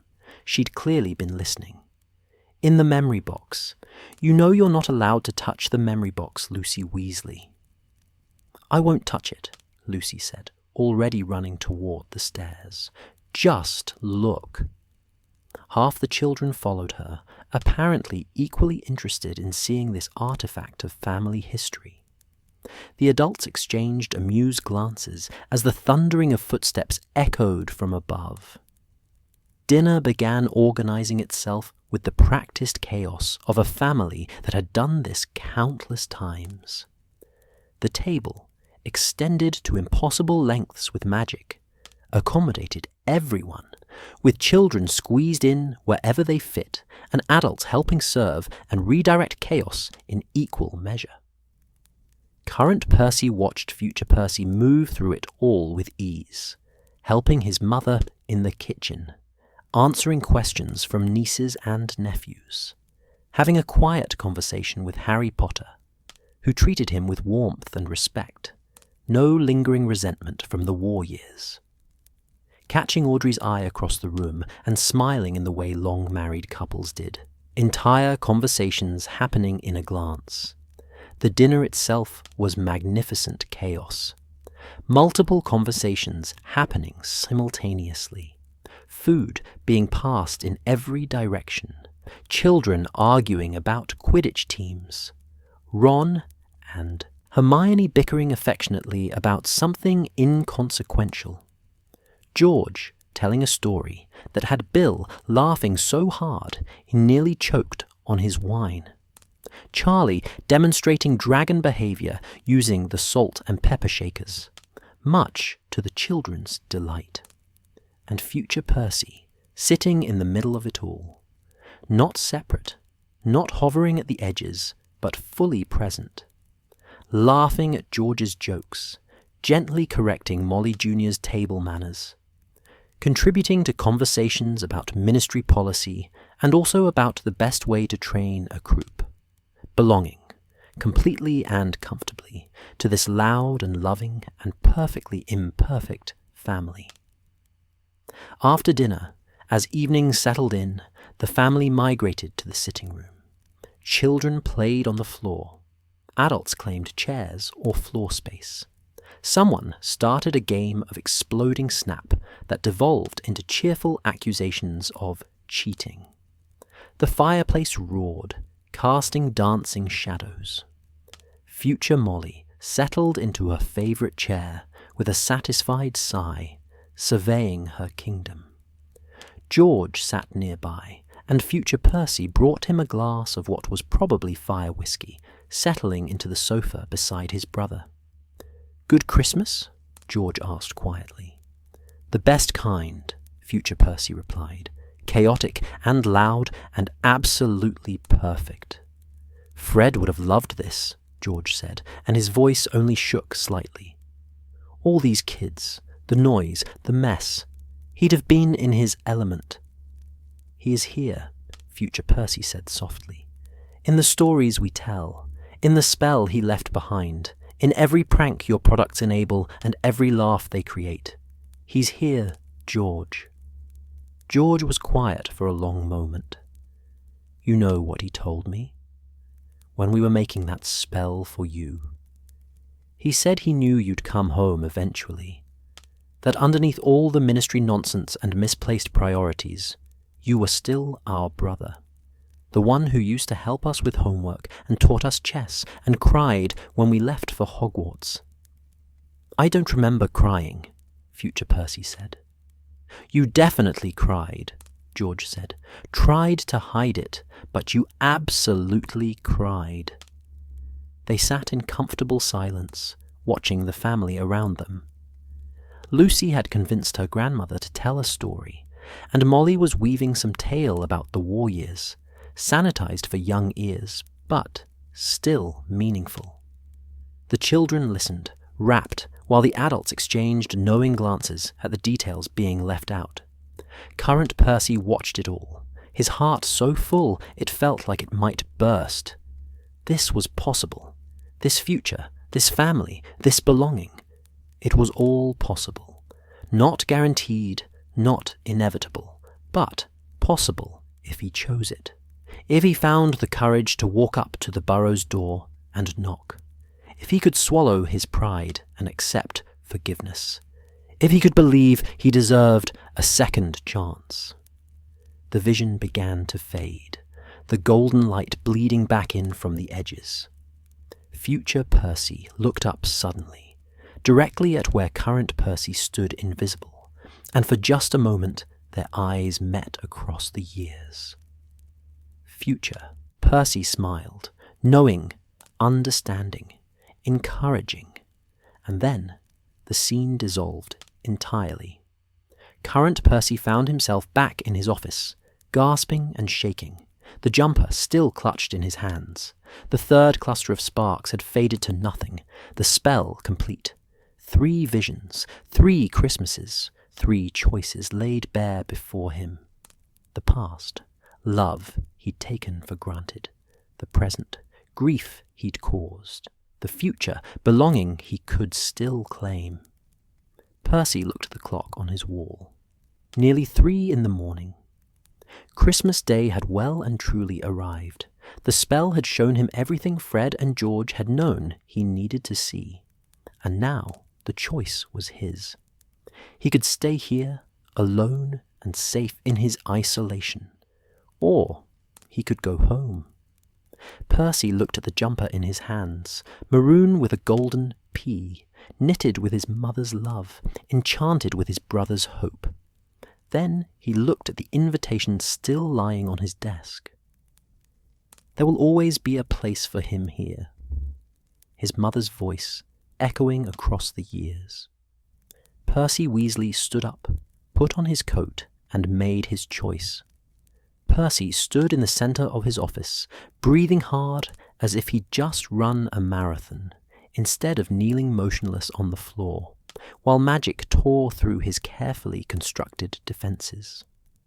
The jumper hung from his hands, the maroon wool damp with his tears, warm from being clutched against his chest for hours. The golden sparks had vanished completely now, their work done, leaving behind only the faintest shimmer in the air, like the after-image of a powerful spell slowly fading from reality. The silence was deafening. For years, Percy had surrounded himself with silence, had chosen it deliberately over the chaos of family. He'd convinced himself that quiet meant peace, that order meant success, that being alone meant being independent rather than lonely. But standing in his office at 3 in the morning on Christmas Day, having just witnessed 3 versions of Christmas through his dead brother's magic, the silence felt like suffocation. Percy moved to his desk on shaking legs.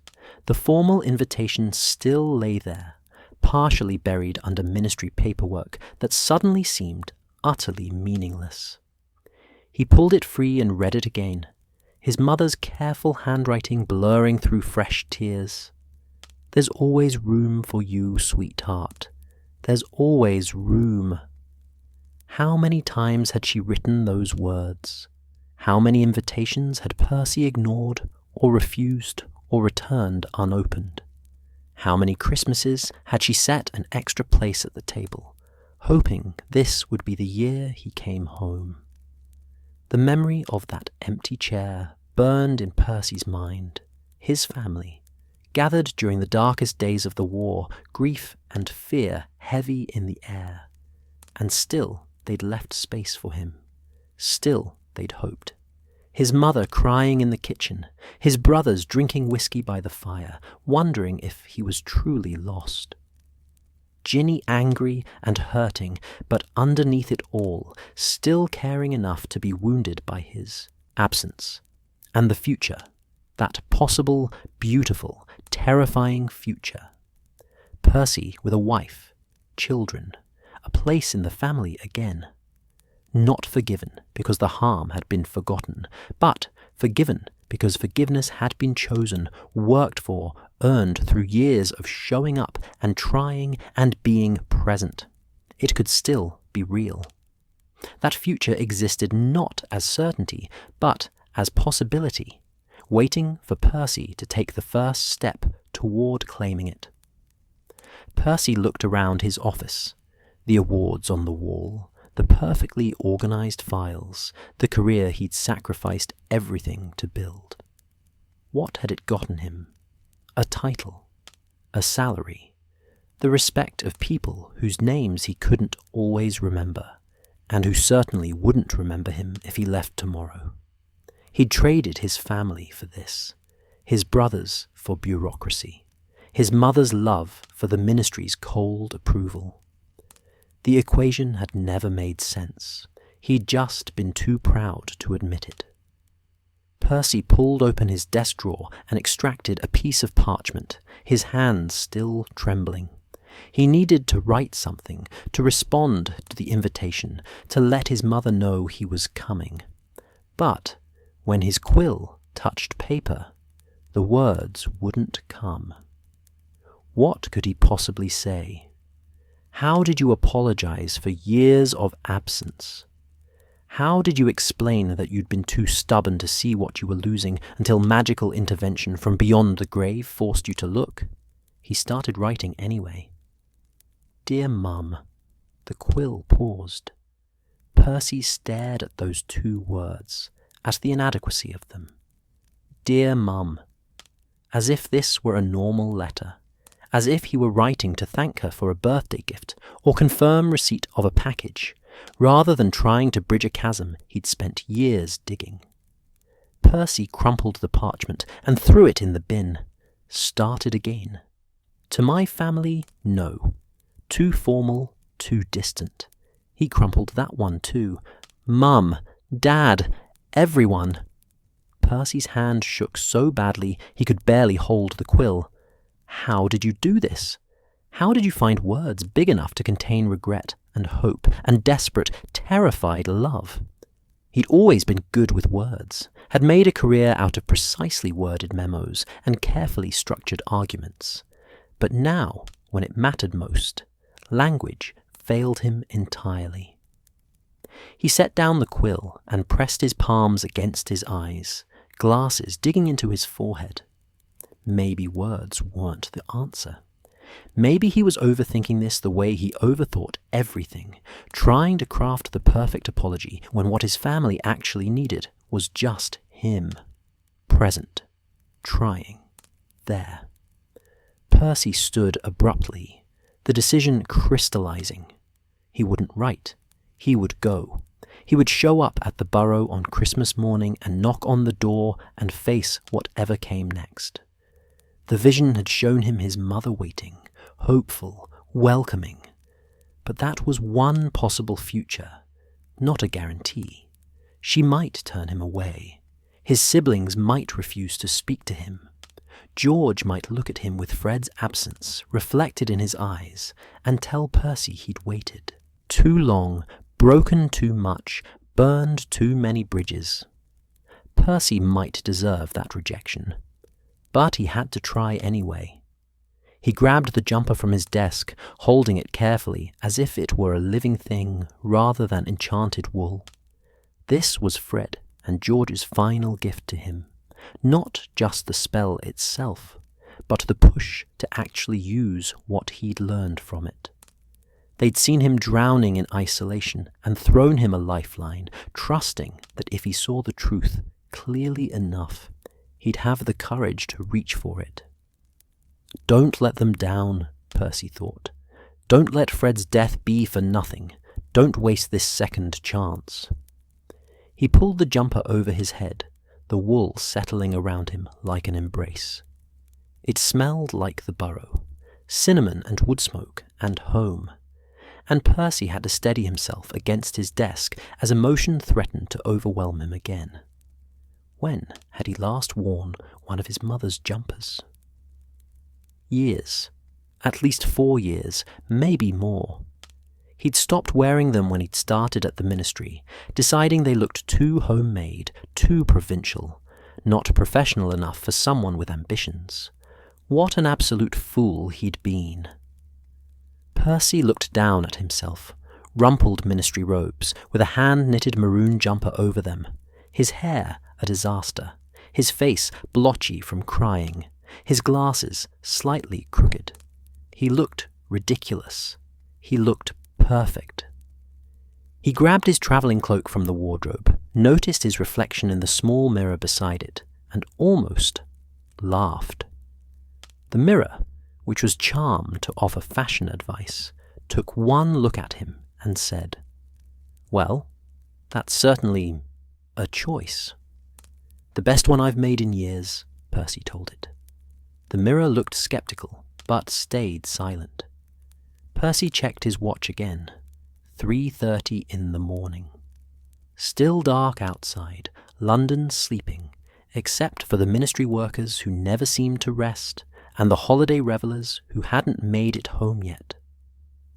Percy could wait until a reasonable hour, 7 or 8 maybe, when his family would be awake and starting their Christmas morning routines. Or he could go now. The vision of his mother had shown her waiting at dawn, watching the door.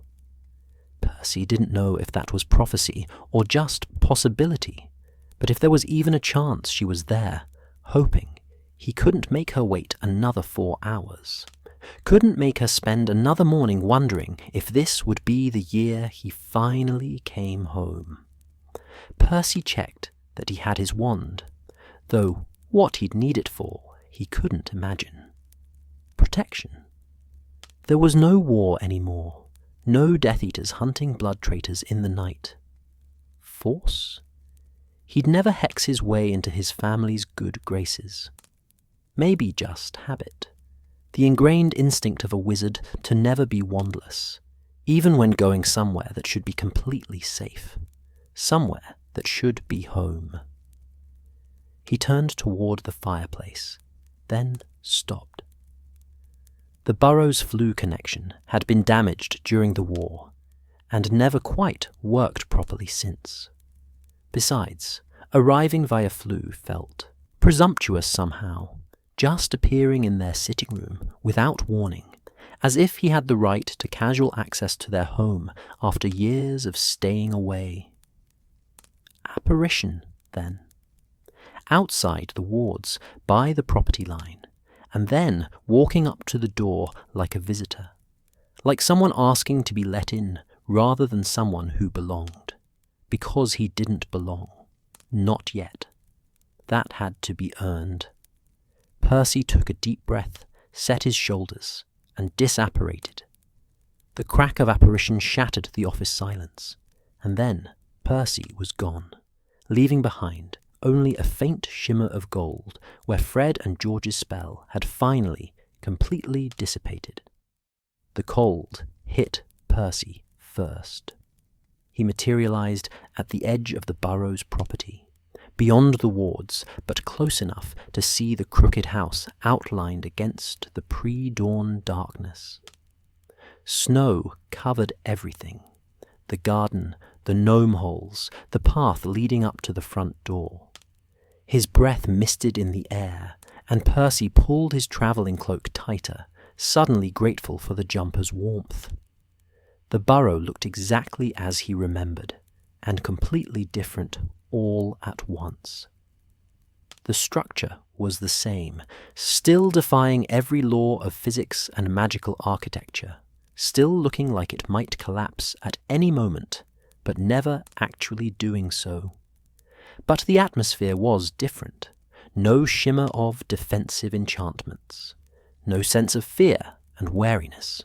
Just an old house sleeping peacefully in the pre-dawn quiet of Christmas morning. Percy stood at the property line, frozen not by the cold, but by terror. This was real now. Not a vision, not a memory, not a possible future. This was the present moment, and in a few minutes he'd have to walk up to that door and knock and face whatever came next. What if they'd given up on him?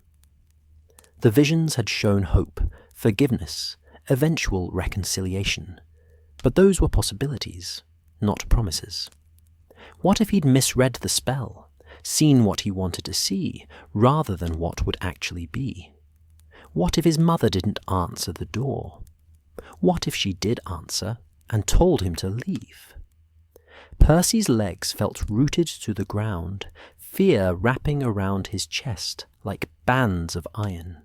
He'd faced Death Eaters during the Battle of Hogwarts, had thrown himself into the fight, despite knowing he might die. But somehow this felt more terrifying. Death was simple. Rejection from the people you loved most in the world. That was complicated, devastating, a wound that might never heal. A light came on in the kitchen window. Percy's heart stopped, then started beating double time. Someone was awake. The vision flashed through his mind, his mother, waiting by the door every Christmas morning, just in case. Was that happening now? Was Molly Weasley in that kitchen, putting the kettle on, glancing toward the door, hoping against hope that this would be the year? Percy forced his feet to move. One step forward, then another, breaking through the ward line with a faint tingle of magic, recognizing him as family, despite the years of absence. The snow crunched under his boots, loud in the pre-dawn silence, and Percy had the irrational fear that the sound would wake someone, that he'd be discovered sneaking up to the house like a thief. "But you are sneaking," part of his mind insisted. "You don't live here anymore. You gave up that right." Another part, quieter but growing stronger, whispered, "You're coming home. That's not sneaking. That's returning." Percy reached the front door and stood there, hand raised to knock, completely paralyzed. The wood was old and scarred, painted bright red at some point, but faded now to a softer shade. He'd passed through this door thousands of times, running out to play Quidditch with his brothers, leaving for Hogwarts, returning for holidays, departing for the ministry that final time when he'd chosen his career over his family's warnings. The last time he'd been here, Fred had still been alive. Percy's hand dropped. He couldn't do this. It was too much, too hard, too... The door opened. Molly Weasley stood there in her dressing gown and slippers, her hair in the same messy bun she always wore first thing in the morning, her face showing every year of grief and worry and hope deferred. She held a mug of tea in one hand, steam rising from it in the cold air, and she looked at Percy as if she'd been expecting him, as if she'd known, somehow, that this would be the year. They stared at each other for a long moment, mother and son, separated by 3 feet of space and years of accumulated hurt. Percy tried to find words, the apology he'd been unable to write, the explanation he'd been rehearsing, anything to bridge the terrible silence. But before he could speak, Molly set down her tea, stepped forward, and pulled Percy into her arms. She didn't say anything, didn't ask where he'd been, or why he'd stayed away, or what had finally brought him home. Just held him, her arms tight around him, her face pressed against his shoulder, and Percy felt her shaking, with tears, with relief, with emotions too big for words. Percy's carefully constructed composure shattered completely. He wrapped his arms around his mother and sobbed, great heaving gasps that shook his whole body, years of grief and loneliness and desperate love, finally finding release. He cried for Fred, for the war, for all the Christmases he'd missed, for the empty chair and his mother's tears and his brother's patient hope. He cried because he was home, and he'd forgotten what home felt like. Molly just held him tighter, rocking him slightly the way she had when he was small and had skinned his knee, or failed a test, or felt overwhelmed by the chaos of too many siblings. She didn't tell him to stop crying, or calm down, or pull himself together. Just held him, and let him fall apart, offering the unconditional acceptance that Percy had spent years running from, because he'd been too afraid he didn't deserve it. Eventually, Percy had no idea how long they stood there, crying together, in the doorway. His mother pulled back just enough to look at his face. Her hands came up to cup his cheeks, her thumbs brushing away tears, and she smiled through her own tears with such pure joy that Percy felt his heart break and remake itself all over again. "Welcome home, sweetheart," Molly said softly. "Welcome home." And just like that, simply and completely, Percy Weasley was forgiven. Percy couldn't speak. Words, which had always been his refuge, his weapon, his way of maintaining control, failed him completely. He stood in the doorway with his mother's hand still cupping his face, tears streaming down his cheeks, and managed only a choked sound that might have been mum, or might have been nothing coherent at all. Molly seemed to understand anyway. She always had, even when Percy had been at his most insufferable, even when he'd pushed her away with formal letters and returned gifts and a coldness he'd never actually felt. She'd seen through it all to the frightened boy underneath, and she was seeing that boy now, older, more damaged, finally ready to come home. "Come inside," she said gently, taking his hand. "You're freezing, and I've got the kettle on."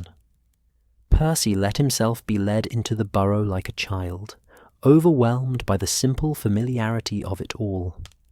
The entrance hall with its crooked coat hooks and cluttered boot rack, the sitting room visible through the doorway, fairy lights still twinkling on the Christmas tree, the smell of cinnamon and pine and that indefinable scent that was purely Burrow, magic and family and home. Nothing had changed. Everything had changed. Molly guided him to the kitchen, settled him into a chair at the scarred wooden table, where the Weasleys had shared thousands of meals, and pressed a mug of tea into his hands. Percy clutched it, grateful for something to hold, something to focus on besides the overwhelming reality of being here. His mother sat across from him, her own tea forgotten, just watching him with an expression that made Percy want to cry all over again. Love. Pure, uncomplicated, unconditional love. He'd spent years convincing himself he didn't deserve it, and here it was anyway, offered freely without conditions or requirements. "I'm sorry," Percy finally managed, his voice rough from crying. "Mum, I'm so sorry. For everything. For the war, for Fred, for staying away, for— "Hush," Molly said firmly. "We're not doing this now." Percy blinked, confused. "But I need to explain." "Percy Ignatius Weasley," his mother said. And despite everything, Percy felt a familiar flutter of anxiety at hearing his full name delivered in that particular tone. "You've just arrived home after years away. It's Christmas morning. We have the rest of our lives for explanations and apologies and working through what happened. Right now, I just want to sit here with my son and drink tea and be grateful you're home." "But right now," Molly repeated, gentler this time. "Just be here, sweetheart. The rest can wait." So Percy sat and drank his tea and tried to quiet the voice in his head that insisted he needed to justify himself, to explain, to somehow earn the forgiveness he'd already been given. His mother asked him safe questions about his flat, about his work, about whether he'd been eating properly. And Percy answered, gradually relaxing into the simple rhythm of conversation. The sky outside the kitchen window slowly lightened, pre-dawn grey giving way to the soft pink and gold of sunrise. Molly got up to start preparing breakfast, and Percy stood to help without thinking. The automatic response of someone who'd grown up in this kitchen, who'd spent childhood mornings setting the table and stealing bacon from the pan. "Scrambled or fried?" Molly asked, pulling eggs from the cooler. "Scrambled," Percy said, then paused. "Unless, what's everyone else having?" His mother's face softened. "We'll make both. We always do when everyone's home." When everyone's home. Percy was included in that everyone now, as if he'd never left, as if the years of estrangement had been erased by the simple act of walking through the door. They worked together in comfortable silence, the old kitchen routines coming back to Percy like muscle memory. He knew where the plates were kept, which pan his mother preferred for eggs, how she liked the bacon cooked, just short of crispy. The familiarity of it was almost painful in its sweetness. Footsteps on the stairs interrupted their work. Percy froze, suddenly terrified. His mother was one thing. Maternal forgiveness had always been a given, even when he didn't deserve it. But his siblings? His father? George, who'd lost his twin while Percy was off sulking at the ministry. Arthur Weasley appeared in the kitchen doorway, sleep-rumpled and yawning, clearly expecting to find only his wife up at this hour. He stopped dead when he saw Percy standing at the stove, spatula in hand, wearing one of Molly's aprons over his maroon jumper. The silence stretched. Percy's heart hammered so hard he was certain everyone could hear it. Then his father's face crumpled, tears welling in his eyes, and he crossed the kitchen in 3 long strides to pull Percy into a crushing hug. "My boy," Arthur said, his voice breaking. "My boy, you're home." Percy hugged his father back, the spatula still clutched awkwardly in one hand, and felt something else inside him break and heal simultaneously. He disappointed this man so profoundly during the war, had sided against him, had believed ministry propaganda over his father's warnings, had essentially called him a fool for standing with Dumbledore. And here was Arthur Weasley, forgiving him without question, just grateful to have his son back. They stood there, Percy sandwiched between his parents, all 3 of them crying, until the sound of bacon burning brought them back to reality. Molly jumped away, waving her wand to rescue breakfast, and the moment broke into slightly watery laughter. "Well," Arthur said, wiping his eyes and attempting dignity despite his tear-stained face and ridiculous sleeping robes covered in tiny muggle cars. This is already the best Christmas in years. More footsteps on the stairs. Voices. The house was waking up, drawn by the smell of breakfast and the sound of movement in the kitchen. Percy's anxiety spiked again. He wanted to run, to hide, to not have to face everyone all at once, but his mother's hand on his shoulder kept him grounded. "Breathe," she whispered. "Just breathe." The kitchen door burst open and Ginny stormed in, clearly about to complain about something. Percy could see it in her expression, the dramatic indignation of someone preparing to launch into a tirade. She was older than in his memories, harder somehow, marked by the war in ways that broke Percy's heart, but still fundamentally Ginny, fierce and unstoppable. She saw Percy and stopped mid-stride, her mouth still open on whatever complaint she'd been about to voice. What the... She spun to look at her parents. "Is that—" "Percy came home," Molly said simply. Ginny looked at Percy, her expression cycling through shock, anger, confusion, and something that might have been hope. She crossed her arms defensively. "When?" "About an hour ago," Percy said quietly. I'm sorry, Gin, for everything." His sister studied him for a long moment, and Percy forced himself not to look away, to meet her gaze and accept whatever judgment he saw there. Ginny had every right to be angry. She'd been 14 when he'd abandoned the family, had watched him choose the ministry over them, had lost a brother to pride and ambition before she'd lost one to war. "You're wearing Mum's jumper," Ginny said finally. Percy looked down at himself, confused by the non sequitur. "Yes?" "The one she sent you 2 years ago. The one we all assumed you'd thrown away because you were too important for hand-knitted clothing."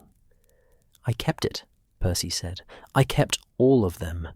I couldn't..." Ginny's expression softened slightly.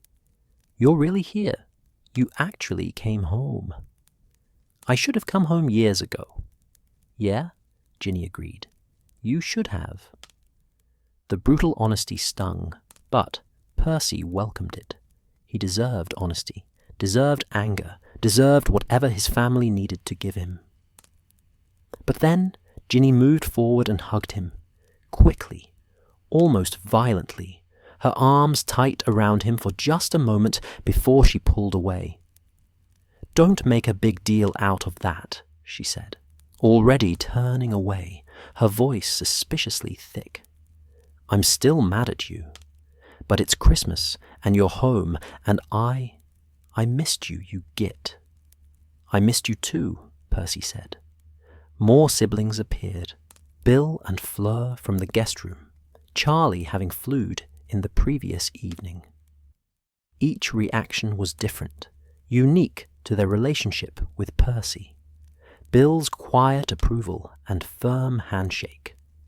Charlie's slightly awkward hug and, "Good to see you, mate." Fleur's gracious acceptance, her excellent manners smoothing over any potential awkwardness. And then Ron tumbled into the kitchen, followed by Hermione, both of them clearly still half asleep. Ron saw Percy and stopped dead, his expression pure shock. "Bloody hell," Ron said. "Percy?" "Hello, Ron," Percy said, suddenly uncertain. Ron had been youngest among the brothers, had hero-worshipped Percy as a child, and then had chosen Harry and Dumbledore over Percy's ministry loyalties. The betrayal had gone both ways. Ron looked at him for a long moment, then shrugged. "You're just in time for breakfast? Still like your eggs scrambled?" Just like that, simple and uncomplicated, Ron offered acceptance. Percy felt his throat tighten again. "Yes, still scrambled." "Good. Make extra, yeah? I'm starving." Hermione stepped forward, more reserved than Ron, but with warmth in her eyes. "It's good to see you, Percy. Really good." "Thank you," Percy said, "both of you, for everything you did during the war." "We all did what we had to," Hermione said simply. The kitchen filled with Weasleys, everyone talking over each other, breakfast preparations devolving into cheerful chaos as multiple people tried to help, and mostly just got in each other's way. Percy found himself swept into it, setting the table, dodging flying plates, laughing at Ron's complaint about someone, probably Ginny, stealing all the bacon. It felt surreal, dreamlike. Any moment Percy expected to wake up back in his office, still alone, the visions just wishful thinking rather than prophecy. But then George walked in. The kitchen's noise level dropped slightly as everyone registered his presence. George looked exactly like Fred, and nothing like him simultaneously. The same face, the same build, but marked by loss in ways that made Percy's chest ache. He was thinner than he should be, with shadows under his eyes that spoke of too many sleepless nights and grief that never quite faded. George saw Percy and went completely still. Percy couldn't breathe. This was it. The moment that mattered most. George had lost his twin, his other half, his partner in everything. And Percy had been too late, had missed the battle, had arrived at Hogwarts just in time to find Fred's body and realize he'd wasted years on nothing that mattered. If George couldn't forgive him, Percy wasn't sure he could forgive himself. "George," Percy started, his voice breaking. George crossed the kitchen in 3 strides and punched Percy in the arm. Hard. Percy yelped, more from surprise than pain, stumbling back slightly. The entire kitchen went silent. "That's for staying away so long, you absolute prat," George said, his voice rough. Then he pulled Percy into a hug so tight Percy could barely breathe. George was shaking, with emotion or suppressed laughter or grief. Percy couldn't tell. Maybe all 3. "And that's for finally coming home," George said against Percy's shoulder. "Fred was right. He said you would, eventually. Said the spell would work when you were ready." Percy hugged his brother back, tears streaming down his face again. "I'm so sorry. George, I'm so sorry about Fred, about not being there." "Shut up," George said, not unkindly. "He wouldn't want you apologizing. He'd want you here, eating Mum's cooking and getting on with life, and maybe, possibly, if you're feeling particularly generous, testing some of our newer products to make sure they're safe for retail." Percy laughed wetly. "You want to use me as a test subject?" "Obviously. Who better than our most pompous brother to ensure our products meet proper safety standards?" "I hate you." "Love you too, Perce. Missed you, actually. It's been boring having no one to annoy with proper rule-following and ministry regulations." They pulled apart, and George kept one hand on Percy's shoulder, a point of contact, an anchor, a promise that this was real and lasting. Around them, the family had relaxed, conversation resuming at a slightly more subdued level, everyone giving them space while pretending not to watch. Breakfast happened in stages. People eating whenever they managed to claim food and a seat, conversations happening in clusters, children appearing from nowhere to steal bacon and disappear again. Percy learned that Harry would be arriving later with his and Ginny's children, that Bill and Fleur's daughter Victoire was napping upstairs, that George had brought prototypes of new products that he absolutely intended to test on unsuspecting family members. Through it all, Percy just tried to be present, to listen to his brother's stories and laugh at the right moments and not overthink his responses, to accept that he was here, he was welcome, and the years of estrangement hadn't destroyed what they'd spent a lifetime building. After breakfast, the family migrated to the sitting room for presents. The tree stood in the corner, slightly crooked, decorated with the chaotic mix of homemade and magical ornaments that screamed Weasley. Presents piled underneath, wrapped in mismatched paper and tied with wonky bows. Molly handed Percy a package, the one he'd seen in the vision, wrapped in maroon paper with a golden ribbon. "I've been saving this," she said quietly, "just in case." Percy unwrapped it with shaking hands. Inside was a jumper. New, this year's edition, dark blue with a silver P. He pulled it on over the maroon one, and his mother beamed at him like he'd given her the greatest gift in the world. "2 jumpers," George observed. "Look at you, making up for lost time." "Trying to," Percy said. "Well, you're doing it wrong," George said, pulling out a wrapped package from behind the sofa. "You're supposed to open this too. Fred and I made it years ago. Seemed right to give it to you now." Percy took the package, his hands trembling. He unwrapped it carefully, revealing a small box. Inside was a quill, beautifully crafted, with elegant silver detailing along the shaft. He picked it up. Immediately words appeared in the air, written in Fred's unmistakable handwriting. "Stop being so serious, Percy. Life's too short, and you're too important to waste on stuffiness." The words faded, and new ones appeared in George's hand. "Also, welcome home. We missed you, even when you were being insufferable." Percy stared at the quill through tears, understanding flooding through him. This was the twins' final gift, not the spell in the jumper, but this. A reminder from Fred, preserved in enchantment, telling him to lighten up, to live, to stop taking everything so seriously. George was watching him carefully.